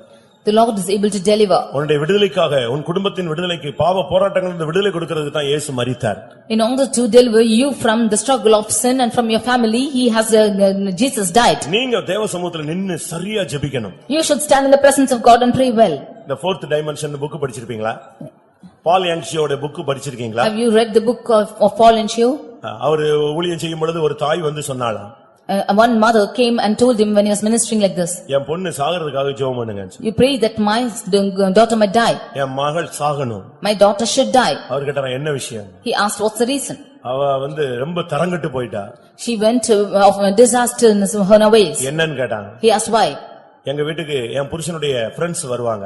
My husband's friends will come home. இவ உட்கார்ந்து நல்லா பேசுவா. She will talk to them. சரி அப்பாவோட ஃப்ரெண்ட்ஸ் தானே நினைச்சோம். I thought they were only the friends of the father. கடைசில அந்த ஃப்ரெண்டோட இவ போயிட்டா. Finally with that friend she went. இப்போ அங்கேயும் இல்ல. Now she is not there too. இப்போ ஒரு prostitute விபச்சாரியா மாறி சுத்திட்டு இருக்கா. She is now become a prostitute. இவள சாகடிக்கிறதுக்காக ஜெபம் பண்ணுங்க, கேவலமா இருக்குன்னு சொன்னா. And we want to pray that she might die. எப்படி இருக்கும் பாருங்க. Just think and see how it is. அந்த தாய் மிகுந்த வேதனையோடு அந்த வார்த்தையை சொன்னார். That mother with much pain told these words. அந்த அவர் சொன்னாரா, And he said, சாகிறதுக்கு ஜெபம் பண்றதுக்கு நான் இல்ல. I am not here to pray to die. ஒன்னு செய்யலாம். We can do one thing. அந்த பிள்ளை மனம் திரும்பி வர்றதுக்காக நாம் ஜெபிக்கலாம். We shall pray that the girl might repent and come back. அவ மனம் திரும்ப மாட்டா pastor. She will never repent, pastor. அப்படி வந்தாலும் இவளை வச்சு நான் எப்படி கொண்டு போக முடியும்? Even if she comes back, how can we take her along? வேண்டாம் சொன்னார். I said, do not want. இல்ல அப்படி அல்ல. He said, do not அந்த want. பிள்ளைக்காக இயேசு மரித்திருக்கிறார். Jesus died for her too. அப்ப நான் என்னதான் செய்யறதுன்னு கேட்டாங்க. So what only shall I do? என் பிள்ளையை திருத்தி கொண்டு வந்ததுக்காக நன்றி செலுத்துகிறேன்னு சொல்லுங்க. You say, I praise God for having corrected my daughter and brought her. நீங்க அந்த துதியை மட்டும் செலுத்திட்டு இருங்க, மிச்சத்தை நான் ஜெபிச்சு பாத்துக்கிறேன். Keep praising like this, rest I will pray. என்ன நடந்துச்சு தெரியுமா? What happened was, திடீர்னு ஒரு நாள் காலையில காலிங் பெல் அழுத்துறா. suddenly there came a calling bell. காலையில எழும்பி இந்த தாய் வெளியே வந்தபோது When that mother came outside, இந்த பெண் வந்து வாசல்ல நின்னா. this girl came and stood அவ at போய் the எவ்வளவு doorstep. நாள் ஆயிருச்சு. It was many days together. அவ சீரழிஞ்சு போய் எத்தனையோ வருஷம் ஆச்சு. It was many years since she had gone. ஆனா இப்ப பார்த்தா வீட்டு வாசல்ல நிக்கிறா. But now she is standing at doorsteps. இவங்க போய் என்னன்னு கேட்டாங்க. She went and asked what? அப்ப அவ சொன்னால நான் செஞ்சதெல்லாம் தப்புன்னு உணர்றேன். Then she said, I recognize what all what I நான் done ஒரு wrong. கைவிடப்பட்ட நிலவரத்துல வந்திருக்கிறேன். Now I have come in a forsaken state. என்னை மன்னிச்சு ஒரு வாய்ப்பு கொடுத்தா நான் வீட்ல உங்க மகளா இருக்கிறேன். If you should forgive me and accept me, I will be a daughter in your house. அப்படி இல்லாத பட்சத்துல நான் சூசைட் பண்ணிக்கிறேன்னு சொன்னேன். If not, I will suicide.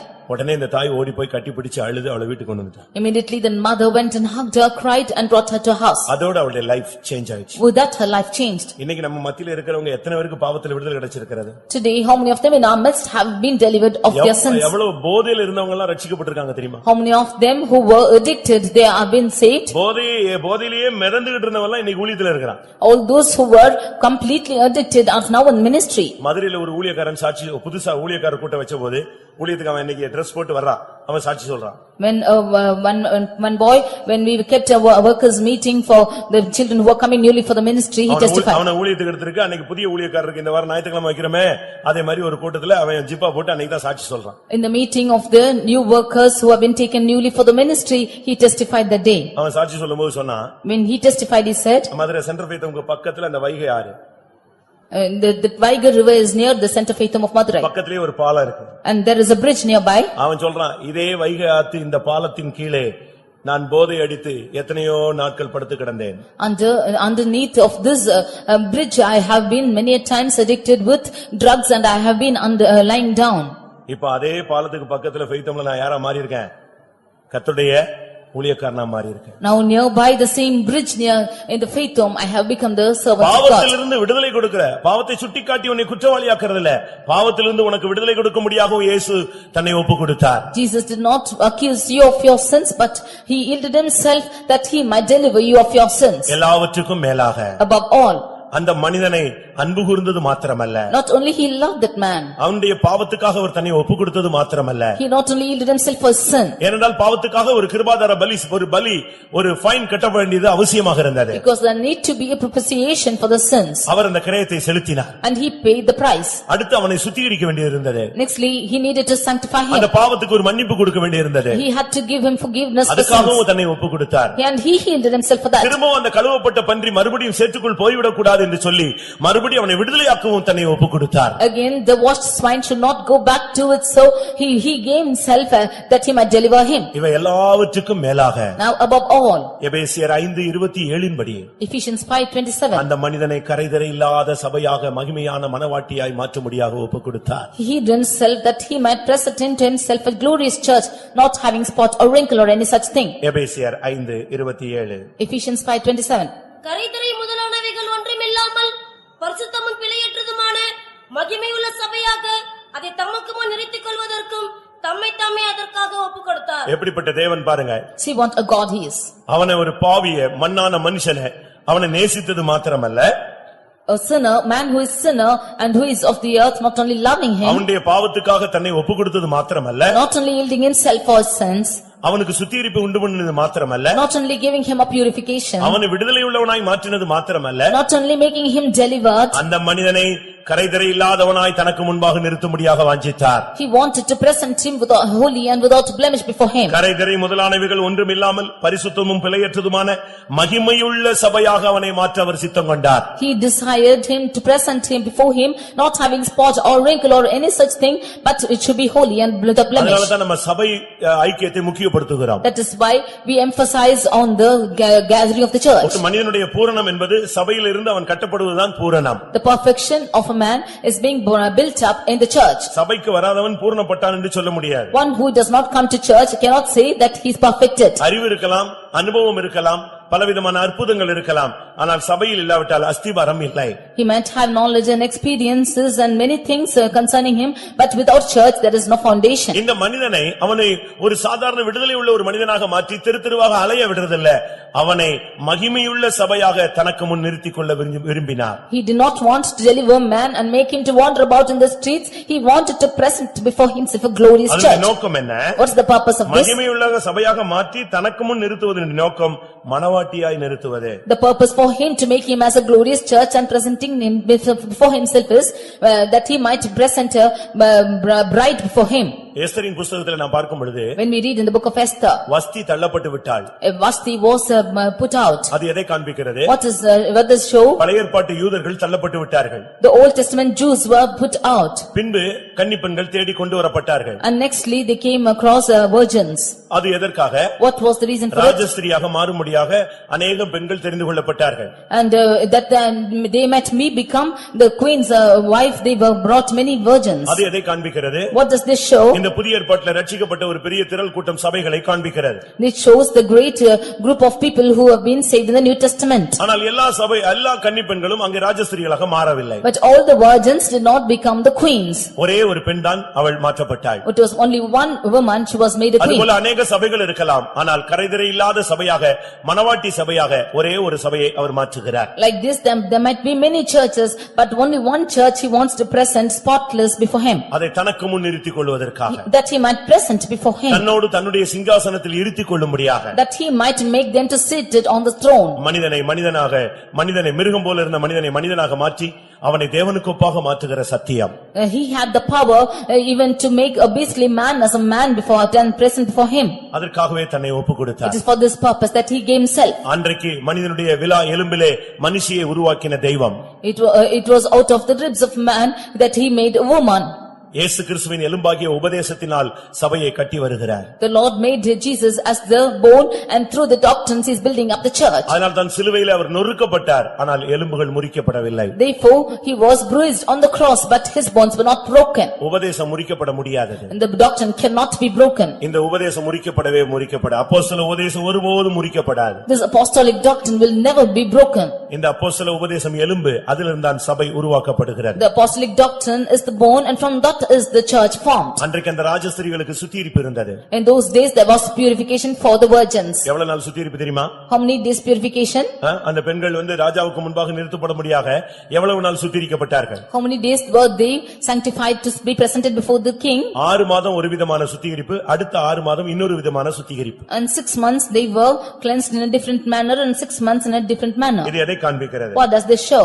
ஆயுள் நாளெல்லாம் வருடமெல்லாம் உனக்குள்ள ஒரு சுத்திகரிப்பு நடந்து கொண்டே இருக்க வேண்டும். The whole of the year, the whole of your lifetime, there should be purification in you. எப்பொழுது நீ ராஜாவுக்கு முன்பாக நிற்கும்படியாக அழைக்கப்படுவாயோ தெரியாது. You do not know when you will be called to stand before the king. அப்பொழுது நீ சுத்திகரிக்கப்பட்ட ஒரு நபராக அங்கே போய் நிற்க வேண்டும். It is at that time you should stand as a purified person before அப்படி him. நிற்கும் பொழுது உனக்கு செங்கோல் நீட்டப்பட வேண்டும். When you do so, he should stretch out his banner towards you. இது பாவமில்லாத வாழ்க்கையை காண்பிக்கிறது. This shows a life without sin. கரை திரை முதலானவைகள் இல்லாமல் ஒரு பிழையற்ற பரிசுத்தமான ஒரு வாழ்க்கை இருக்கிறது. This shows a life without a spot or wrinkle, and a holy life before God. பரிசுத்தம் இல்லாமல் ஒருவனும் தேவனை தரிசிப்பதில்லை. For without holiness no man can see the பாருங்க, Lord. தேவனுடைய திட்டத்தை நீங்கள் நோக்கி பாருங்க. You see the plan of the Lord. இன்னைக்கு சிலுவையிலே இயேசு மரித்தார்மா, நாளை காலையில பார்த்தா நாளை கழிச்சு பார்த்தா ஈஸ்டர் போடு கொண்டாட்டம்னு சொல்லிடுவான். அந்த மார்க்கம் நம்முடைய மார்க்கம் அல்ல. Today they will say that Jesus is died on the cross, and day after tomorrow they will say that Jesus has risen and you should enjoy.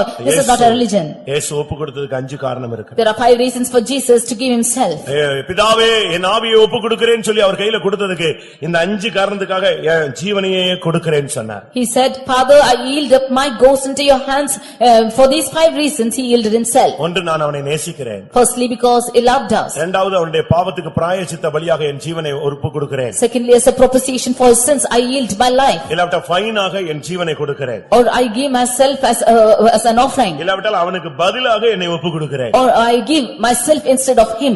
மூன்றாவது, Or thirdly, அவனுக்கு சுத்திகரிப்பு உண்டு பண்ண வேண்டும். I should give him a purification. அவன் அப்படியே கொண்டு போய் சிங்காசனத்தில் உட்கார வைக்க முடியாது. Like this I cannot place him on the throne. அவனை சுத்தம் பண்ண வேண்டும். He should be sanctified. நான்காவது, Fourthly, சுத்தம் பண்ண பின்பு அவன் மறுபடியும் சாக்கடைக்குள்ள போயிடக்கூடாது. after sanctification he should not go back into the ditch. ditch. அவனுக்கு விடுதலை கொடுக்கப்பட்ட ஒரு வாழ்க்கை வேண்டும். He need a life of deliverance. அடுத்து விடுதலை பெற்றால் மட்டும் போதாது. And not only be delivered. அவன் மனவாட்டியாக மாற வேண்டும். He should become a bride. கரைதிரை இல்லாத ஒரு வாழ்க்கை வாழ வேண்டும். He should live a life without spot or wrinkle. எவ்வளவு புனிதமான ஒரு நோக்கம் பிரியமானவர்களே. What a divine purpose it is. சிலுவை மரணம் ஒரு பூரண பலி என்று சொல்லப்பட்டிருக்கிறது. The death of the cross is a perfect sacrifice. இந்த நோக்கத்தில் தான் நம்மை வைத்து தன்னை ஒப்புக்கொடுத்தார். It is for this purpose he yielded himself. அவன் சாவும் பொழுது ஒரு நோக்கம், அவர் சாவும் பொழுது அவருடைய மறையின்ல இருந்தது இதுக்கு தான் ஒப்புக்கொடுத்தார். It was in his mind when he died and yielded himself for that. இன்னைக்கு பாருங்க இலங்கைக்காக எவ்வளவு பேர் சாகுறாங்க. Today for Ceylon there are many people are dying. சில காரியங்களுக்காக தீக்குளிக்கறாங்க. For certain things they are even putting on fire. ஒரு நோக்கத்துக்காக ஒரு காரியத்தை செய்து டர்ன் பண்றாங்க. எல்லாரையும் தன் பக்கம் இழுக்கறாங்க. For a certain purpose they are turning everything towards them. ஆனா இயேசு தன்னை ஒப்புக்கொடுத்ததுக்கு ஒரே ஒரு நோக்கம்தான். But only purpose for Jesus to sacrifice himself was one purpose. பாவத்துல விழுந்துட்டான். Because he fell into sin. அவனை நேசிக்க ஆள் இல்ல. Nobody to love him. எந்த தீர்க்கதரிசியும் நேசிக்கல. There's no prophet to love him. எந்த ராஜாக்களும் நேசிக்கல. No kings loved him. எந்த ஆசாரியனும் நேசிக்கவில்லை. No priests loved them. நான் அவனை நேசிக்கிறேன். But I love him. ஏனென்றால் அவன் என் சாயல் என் ரூபத்தில் உள்ளவன். Because he is of my form and he is of my image. உங்களுடைய தாய் தகப்பன் எவ்வளவு உங்களை நேசித்தார்கள் என்று உங்களுக்கு தெரியும். How much ever your parents have loved you, have known him. ஒரு தாய் மறந்தாலும் நான் மறக்காதவர் என்று சொல்லுகிறார். Even if a mother should forget, I will not forget you. அவருடைய அன்புக்கு ஈடு இணை ஒண்ணுமே கிடையாது. There is no comparison for his love. அதனால தான் இயேசு தன்னை நம்மில் அன்பு கூர்ந்து தன்னை ஒப்புக்கொடுத்தார். Therefore Jesus loved us and gave himself for us. நீங்க என்ன கொடுப்பீங்கன்னு சொன்னா நான் பணம் கொடுப்பேன்னு நீங்க சொல்லலாம். What you will give money, you can say. உங்க அண்ணனோ அம்மாவோ அப்பாவோ பிள்ளைகளோ கஷ்டப்படும் பொழுது நாங்க என்ன செய்ய முடியும்? ஏதோ காசு கொடுக்கலாம், அவன் எழுப்பி வந்துருவான்னு பாக்குறான், ஒண்ணு அவன் முன்னேற மாட்டேங்கிறான்னு சொல்லிட்டு கை கழுவி விட்டுறாங்க. When your mother or father or brother is suffering, then you can say that I will give money, what else can I do? உனக்கு பணம் கொடுத்தாச்சு, I give you money, உனக்கு வீடு கொடுத்தாச்சு, I give you house, கல்யாணம் கட்டி வச்சாச்சு, I get you married, எல்லாம் செஞ்சாச்சு, இனி வேற என்ன செய்யணும் அப்படின்னு கேக்குறாங்க. I have done everything, what more can I do for you? ஆனா இயேசுவை கேட்டா என்ன சொல்வாரு? But if you ask Jesus, what he'll say? நான் அவனுக்கு ஜீவனையே கொடுத்தேன்னு சொல்லுவாரு. He will say, I have given my life. அப்படிப்பட்ட தெய்வம் நமக்கு கிடைத்திருக்கிறார். We have received such a God. தெய்வமாய் கொண்ட ஜனம் எவ்வளவு பாக்கியம் உள்ளது. What a blessed generation is the people who இந்த have the ஐந்து God. நோக்கத்தை அறிந்துதான் தேவன் தன்னுடைய குமாரனை ஒப்புக்கொடுத்தார். Knowing all these four purposes, Jesus yielded himself as a son. எத்தனை பேர் விசுவாசிக்கிறீர்கள்? How many of you believe? அப்படியானால் இந்த மரணம் உனக்குள்ளே ஒரு விடுதலையை உண்டாக்குகிறது. Then this death is bringing a deliverance to you. உன் பாவ உணர்வை மாத்திரமல்ல, பாவத்திலிருந்து ஒரு சுத்திகரிப்பை உனக்கு உண்டாக்குகிறது. Not only giving you of a feeling of sin, it's also sanctifying you. பாவத்தை உணர்த்துவது மாத்திரமல்ல, பாவத்திலிருந்து உனக்கு விடுதலையும் இன்றைக்கு கிடைக்கிறது. Not only convicting you of the sin, but also deliverance from it. எல்லாவற்றுக்கும் மேலாக உன்னை மனவாட்டியாய் மாற்றுகிறது. Above all, making you as his bride. கரைதிரை இல்லாதவனாய் மாற்றுகிறது. It's making you as a spot, without spot or wrinkle. எவ்வளவு மகிமையான நோக்கம். What a glorious purpose அந்த is நோக்கத்தை this. அறிந்து நாம் எல்லாரும் கண்களை மூடி நம்மை ஒப்புக்கொடுப்போம். Knowing this purpose, let us all close our eyes and yield ourselves to it. ஆண்டவரே, நீர் உம்மை எனக்காக ஒப்புக்கொடுத்தீர். Lord, you have given yourself to me. இன்றைக்கு நான் என்னை உமக்காக ஒப்புக்கொடுக்கிறேன். Today I yield myself to you. எத்தனை பேர் ஒப்புக்கொடுப்பீர்கள் பிரியமானவர்களே? How many of you yield yourself? ஒரு நிமிடம் கண்களை மூடி நாம் முழங்கால் படியிடலாம். For 1 minute, you just close your eyes and kneel down. என்ன நடந்தது தெரியுமா? What happened? இயேசு சிலுவையை சுமந்து கொண்டு வந்தார். Jesus was carrying the cross. ஏற்கனவே அடிக்கப்பட்டு உடம்பு பித்து தொங்கப்பட்டிருந்தது. He was already beaten and all his body was just thrown வேதம் out. சொல்லுகிறது அவருடைய முதுகு உழப்பட்டது. The word of God says that his back was plowed. எப்படி இருக்கும்னு யோசிச்சு பாருங்க. To see how it would be. இதையும் தாண்டி ரத்தமெல்லாம் போன பின்பு சிலுவையை தூக்கி வச்சு சுமக்க வைக்கிறாங்க. Even above all this, when all his blood was gone, he was put it upon the cross. எல்லாம் கண்களை மூடி முழங்கால் படியிடுவோம். Let's all close our eyes and kneel down. அவர் நமக்காக ஒப்புக்கொடுத்தார். He yielded himself for us. அதனால் நமக்கு ரட்சிப்பு. It is for this we have salvation. அதனால் நமக்கு மேன்மை. For this we have glory. புழுதியில் குப்பையில் கிடந்த நமக்கு சிங்காசனத்தில் உட்காரக்கூடிய தமக்கு முன் வைக்க முடியாத ஒரு ஸ்லாக்கியத்தை ஏற்படுத்தி வைத்திருக்கிறார். We who are in dust and ashes, he wanted to place us on the throne. அவர் தன்னை ஒப்புக்கொடுத்தாரே, நீ அவருக்காக உன்னை ஒப்புக்கொடுக்கிறாயா? He yielded himself for you. Do you yield yourself for him? யோசித்து பாருங்க. Just think and see. கொலோசியர் 1:24 சொல்லுகிறது, அவருடைய உபத்திரவங்களில் இன்னும் கொஞ்சம் குறைவு இருக்கிறது என்று சொல்லி. Colossians 1:24 says that there is even short of his sufferings.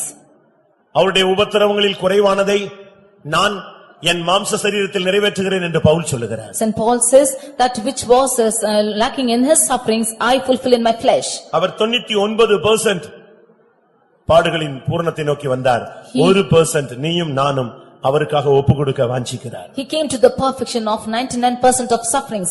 He wanted us to yield up for the 1% of sufferings. எத்தனை பேர் ஒப்பு கொடுக்கிறீங்க? How many of you yield? எனக்காக ஒப்பு கொடுத்த தெய்வத்திற்காக இந்த காலை வேளையில் இந்த குட் ஃப்ரைடே சர்வீஸில் என்னுடைய ஆவி ஆத்துமா சரீரத்தை ஒப்பு கொடுக்கிறேன். எத்தனை பேர் தைரியமா சொல்ல முடியும்? How many of you can say that I yield my body, soul and spirit for the Lord who has given his life for me? ஒரு கிறிஸ்தவன் சொன்னான், உயிர் கொடுத்த தெய்வத்திற்கு நான் மயிர் கொடுப்பதில்லை, நான் உயிர் கொடுத்த தெய்வத்திற்கு உயிரையே கொடுக்கிறேன். மொடியை நான் மொட்டை அடிக்கிறதில்லை, நான் என் ஜீவனையே கொடுக்கிறேன். For one Christian said that for the Lord who gave his life for me, I will not give my hair or make myself bald, but I give my life for him. எத்தனை பேர் கர்த்தருக்காக ஒப்பு கொடுக்கிறீர்கள்? How many of you yield yourself to the Lord? என்ன நடந்தது தெரியுமா பிரியமானவர்களே? What happened was, இயேசு சிலுவை சுமந்து கொண்டு வரும்பொழுது when Jesus was carrying on the cross, இயேசு பிடிபட்டார்னு ஒருத்தன் கேள்விப்பட்டு சிரேனே ஊரானாகிய அந்த சீமோன் ஓடி வந்தான். one person who was called Simon of the land of Cyrene, he came. ஓடி வந்தான். He came. இயேசுவை பிடிச்சிட்டாங்களாம். They thought that Jesus was இயேசுவை caught. அடிச்சிட்டாங்க. Jesus was beaten. இயேசுவை சிலுவை சுமக்க வைக்கிறாங்க. Jesus was made to bear the cross. அவரை நொறுக்கிட்டாங்க. And he is crushed. இத கேள்விப்பட்டு அவன் விழுந்து தான் ஊர்ல இருந்து ஐயோ இயேசு அடிச்சிட்டாங்களான்னு ஓடி வந்தான். Hearing this, he came running that Jesus was beaten. என்ன நடந்தது? What happened was, இவன் ஓடி வந்த வேகத்தை பார்த்து போர் சேவகர்கள் அவனை பிடித்துக் கொண்டார்கள். the soldiers saw him running and coming and caught him. என்ன ஓடி வந்திருக்கிறே, இங்க வா. You have run like this and come here. அப்படியே இயேசுனுடைய சிலுவை தோல்ல இருந்து எடுத்து இவன் தோல்ல வச்சாங்க. They took the cross like that from Jesus' shoulder and placed him on his shoulder. அவனுக்கு வேகமா ஓடி வந்தானே தவிர ஒண்ணுமே பண்ண முடியல. அவன் தோல்ல வச்சு அவனை பலவந்தம் பண்ணாங்க. அவனால ஒரு செகண்ட் கூட சுமக்க முடியல. They compelled him to bear the cross, but he could not even carry for a second. பைபிள்ல சொல்லி இருக்கிறார். That is what it is told in the word of God. அவன் தோல்ல கொஞ்ச நேரம் அந்த சிலுவை இருந்து அவன் தடுமாறி நடந்தான். For some time this cross was on his shoulders and he stumbled and walked. அந்த சில நிமிடங்கள் இயேசுவுக்கு கொஞ்சம் ரெஸ்ட் எடுத்த மாதிரி இருந்தது. For a few minutes it was a rest for Jesus. எத்தனை பேர் இப்பொழுது போய் அந்த சிலுவை எடுத்துக்கொள்கிறீர்கள்? How many of you want to take that cross at this moment? உனக்காக இயேசு ஒப்பு கொடுத்தாரே, நீ போய் அந்த சிலுவை எடுத்துக்கொள்வாயா? Jesus yielded himself for you. Will you take that cross? எனக்கு ஒரு பெரிய ஆச்சரியம். I was marveled. எல்லா இடத்துலயும் சொல்லுவேன், இந்த பாக்கியம் அவனுக்கு எப்படி கிடைச்சிருச்சு? How was this privilege given to him? நீ யோசிச்சு பாருங்க. Just think and see. முழு உலகத்தின் பாவங்களையும் அவர் சுமக்கிறார்.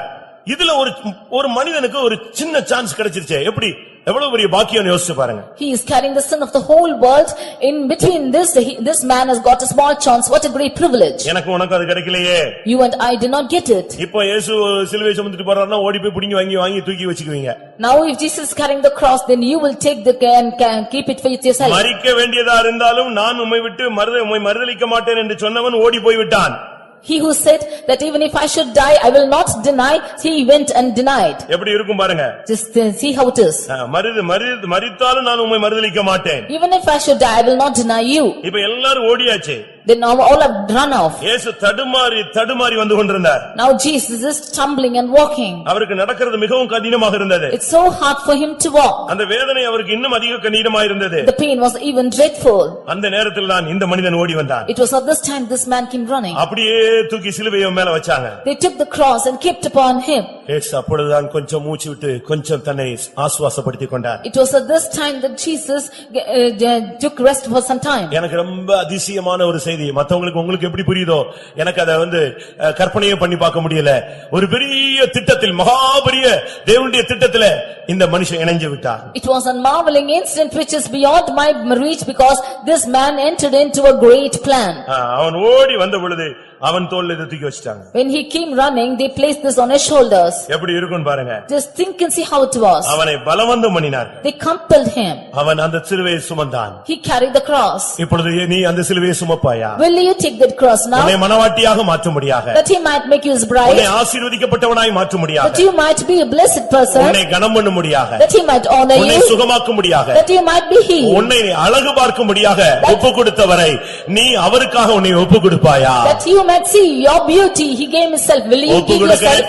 ஒப்பு கொடுக்கிறேன்னு சொல்றவங்க முழங்கால் போட்டு கையை உயர்த்தி ஆமா ஆண்டவரே என்னை உம்முடைய கரத்திலே நீர் எனக்காய் ஒப்பு கொடுத்தீர். நான் உமக்காக, உம்முடைய நாமத்திற்காக, உம்முடைய சித்தத்திற்காக, உம்முடைய ஊழியத்திற்காக என்னை ஒப்பு கொடுக்கிறேன். All those who say that yield myself, you kneel down and put up your hands and say, the Lord, I yield myself for your ministry, for your life, for your sake unto you. நீ இந்த ஆராதனைக்கு வந்தது மாத்திரமல்ல, இந்த message கேட்டதல்ல, இதுதான் முக்கியமான பகுதி. You have not only come for the meeting and heard this message, but this is most important. ஆண்டவரே, நான் என்னை ஒப்பு கொடுக்கிறேன். Lord, I yield myself. எனக்கு 5 காரியங்களுக்காக நீங்க உங்களை ஒப்பு கொடுத்தீங்க.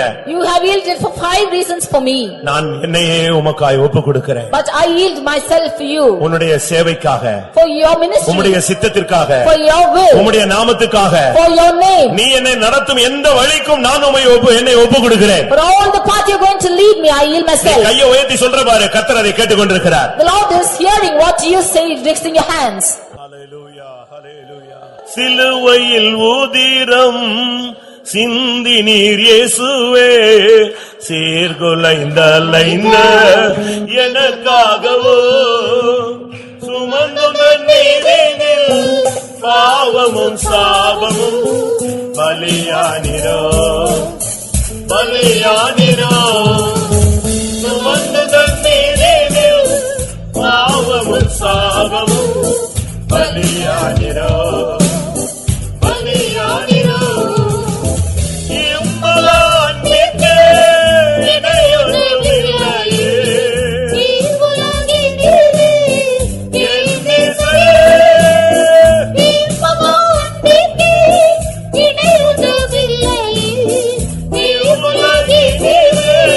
என் நேசரே, ஜீவபலியாய் என்னை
ஆமென்.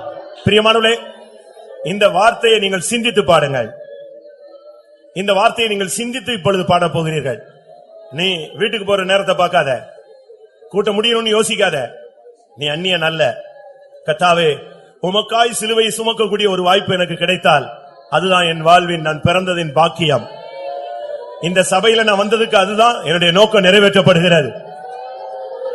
எங்க அம்மா சுமக்கல, அப்பா சுமக்கல, என் பிள்ளைகள் யாரு சுமக்காட்டால் நான் உமக்காய் சுமக்கிறேன். ஜீவ பலியாய் என்னை படைக்கின்றேன். ஜீவாதிபதி உமக்கே. எத்தனை பேர் ஒப்பு கொடுக்கிறீங்க? நீ ஒப்புக்கொடு, ஒரு அபிஷேகம் தருவார். இந்த உலகத்துல நீ இயேசுவினால் அன்பு கூறப்பட்டவனா இருப்பாய். பாவத்திலிருந்து உனக்கு ஒரு விடுதலை கிடைக்கும். கரைதிரை இல்லாத ஒரு நபராய் உன்னை கர்த்தர் மாற்றுவார்.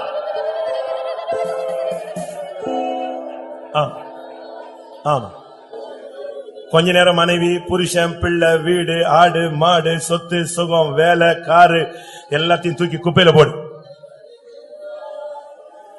அவர் சிலுவை சுமந்து கொண்டு போகிறார். நீ அவரோடு சுமக்க ஆயத்தமா? எத்தனை பேர் பலியாய் ஒப்பு கொடுக்கிறீங்க? நான் அடிக்கடி சிந்திக்கிறது உண்டு. சிறியனே ஓரானாகிய சீமோனா, நான் இல்லாமல் போய்விட்டேனே, ஒரு நிமிடமாவது அந்த சிலுவையை நான் சுமந்திருக்கலாமே. என் நேசருக்காக, என் மீட்பருக்காக. ஹல்லேலூயா.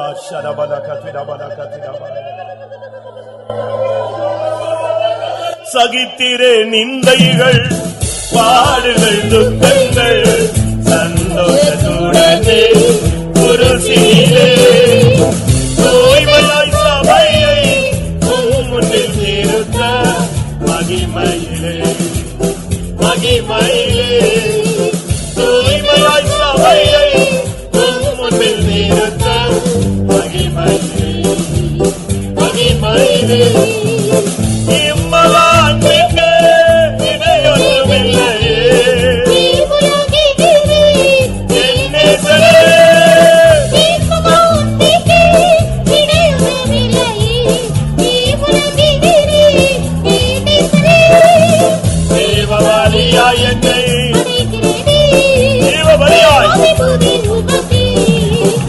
ஜீவபலியா என்னை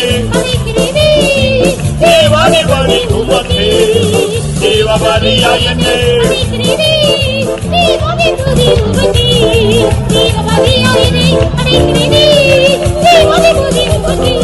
திவாதா பக்கர பக்க திரவாலியா ஏக்கர பக்கர பக்க திரவாலியா ஏய் நமோ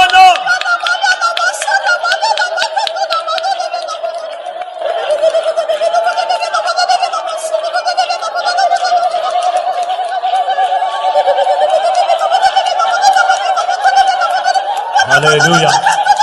ஆமென். ஆமென். உனக்கு அதை செய்யல இதை செய்யலன்னு துக்கப்படாத. எல்லாம் நடக்க வேண்டிய நேரத்தில் அருமையா நடக்கும். சகலத்தையும் அதினதின் காலத்தில் நேர்த்தியாய் செய்கிற தேவன் நம்முடைய தேவன். அவர் சொல்லுகிற கடைசி வார்த்தை எல்லாம் முடிந்தது. அப்படின்னு என்ன அர்த்தம்? உனக்காக நான் எல்லாத்தையும் செய்து முடித்து விட்டேன், நீ கவலைப்படாத, நீ ஒப்புக்கொடு, நான் ஒரு கிருபையை தருவேன், ஒரு அபிஷேகத்தை தருவேன், நீ எனக்காக மனவாட்டியாய் நிற்க வேண்டும், மாற வேண்டும்.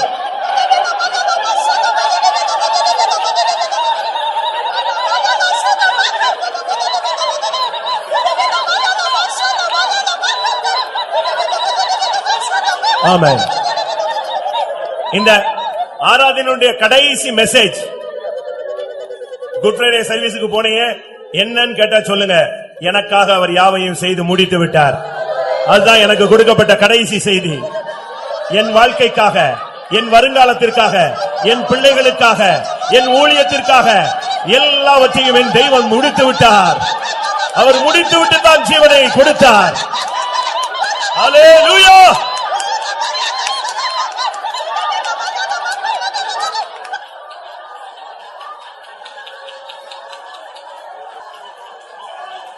ஆமென்.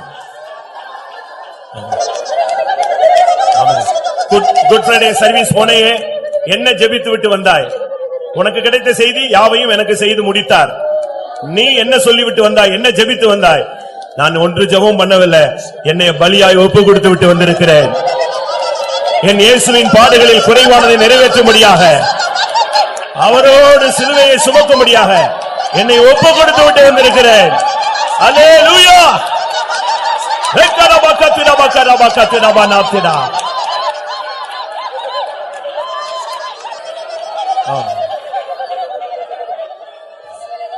காடியும் ருசித்து முடிந்ததென்றுரைத்து காவினில் ஜீவனை துறந்திரல்லோ, யாவையும் எனக்காய் முடித்ததால் இயேசுவே கலங்குவேனோ கலங்குவேனோ, யாவையும் எனக்காய் முடித்ததால் இயேசு கலங்குவேனோ கலங்குவேனோ, யாவையும் எனக்காய் முடித்ததால் இயேசுவே கலங்குவேனோ கலங்குவேனோ, யாவையும் எனக்காய் முடித்ததால் இயேசுவே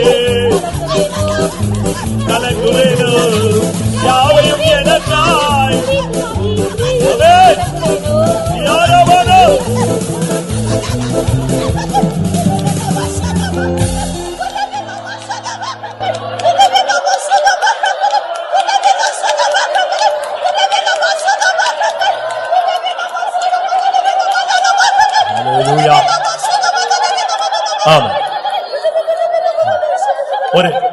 ஒரு வீட்டில் 5 பெண் பிள்ளைகள், ஒரு பையன். 4 பெண் பிள்ளைகள் கல்யாணம் கட்டி போய்விட்டார்கள். அந்த தாய் தகப்பன் மரித்து விட்டார்கள். இந்த பையனும் பெண்ணும் தனியாக அந்த வீட்டில் கஷ்டப்பட்டு கொண்டிருந்தார்கள். வசதியாக வாழ்ந்த குடும்பம். உண்மை சம்பவத்தை சொல்லுகிறேன். ஒரு குறிக்கப்பட்ட நேரம் வந்த பொழுது அந்த பையனுக்கு ஒரு பெண் அமைந்து விட்டாள். அவன் விவாகமாகி விட்டான். அந்த விவாகத்தில் அந்த கடைசி பிள்ளை தத்தளித்துக் கொண்டிருந்தாள். இனிமேல் நான் என் வாழ்க்கை எப்படி என்று எல்லாரும் அவளுக்காக பரிதவித்தார்கள். யாரும் உதவி செய்யவில்லை. நிர்பந்தமான நிலவரம். ஆனால் என்ன நடந்தது தெரியுமா? கொஞ்ச நாட்களில் வெளிநாட்டிலிருந்து ஒரு பையன் வந்தான். கைவிடப்பட்ட பெண்ணுக்கு நான் வாழ்க்கை கொடுக்க விரும்புகிறேன், ஒண்ணுமே இல்லாத பெண்ணுக்கு வாழ்க்கை கொடுக்க விரும்புகிறேன் என்று சொன்னான். திடீரென்று இந்த விவாகம் ஒழுங்கானது. அந்த பிள்ளையினுடைய வாழ்க்கை செழிப்பாய் மாறினது. எதுக்கு சொல்லுகிறேன் தெரியுமா? உனக்காக அவர் செய்து முடித்திருக்கிறார். எல்லாம் முடித்து ஆகிவிட்டது. நீ கலங்க வேண்டிய அவசியமே இல்லை. ஆமென். தைரியமா நீ திரும்பி செல்லு. உன் வேலைக்காக அவர் செய்து முடித்து விட்டார். உன் பிள்ளைகளுக்காக யாவையும் செய்து முடித்து விட்டார். உன் வருங்காலத்துக்காக எல்லாம் செய்து முடித்தாகி விட்டது. அல்லேலூயா, அல்லேலூயா, அல்லேலூயா. ரீபானா பாக்கரா. ஆம், ஒன்றை சொல்லும்படியாக நான் ஏவப்படுகிறேன். உனக்கு ஒருவேளை பிள்ளை பிறந்திருக்கலாம். அந்த பிள்ளையினுடைய ஃபியூச்சரையும் கர்த்தர் பொறுப்படுத்தியிருக்கிறார். உனக்கு இன்னும் பிள்ளைகள் பிறக்காமல் இருக்கலாம். அதை குறித்தும் தேவனுக்கு ஒரு திட்டம் இருக்கிறது. தெரியுமா? ஏசாயா தீர்க்கதரிசன புஸ்தகத்திலே கோரேசை குறித்து சொல்லி இருக்கிறது. கோரேஸ், வேதம் சொல்லுகிறது, கோரேசுக்கு முன்பாக நான் வெண்கல கதவுகளை உடைப்பேன், இருப்பு தாழ்பால்களை முறிப்பேன், கோணல்களை செவ்வைப்படுத்துவேன், மறைந்திருக்கிற அந்தகாரத்தில் புதைந்திருக்கிற புதையல்களை கொடுப்பேன். அது எப்ப சொன்னது தெரியுமா? வேத ஆராய்ச்சியில நீங்கள் படித்து பார்த்தால் தெரியும். அவன் பிறக்கிறதுக்கு எத்தனையோ வருஷத்துக்கு முன்னால சொன்ன தீர்க்க தரிசனம். அவன் பிறக்கவே இல்லை. அவன் பூமியில கோரேஸ் கிடையவே கிடையாது. ஆனா இப்படி ஒருத்தன் பிறப்பான், அவனுக்காக நான் வெண்கல கதவுகளை உடைப்பேன் சொன்னார். அதுபோல உனக்காக எல்லாவற்றையும் அவர் ஏற்கனவே ஆயத்தமாக்கித்தான் உன்னை கொண்டு வந்திருக்கிறார். அல்லேலூயா. யாவையும் எனக்காய் முடித்ததால் இயேசுவே கலங்குவேனோ, கலங்குவேனோ.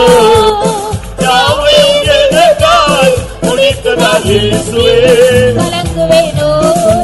எல்லாம் முடிந்தது என்று ஜீவனை ஒப்புக் கொடுத்தார்.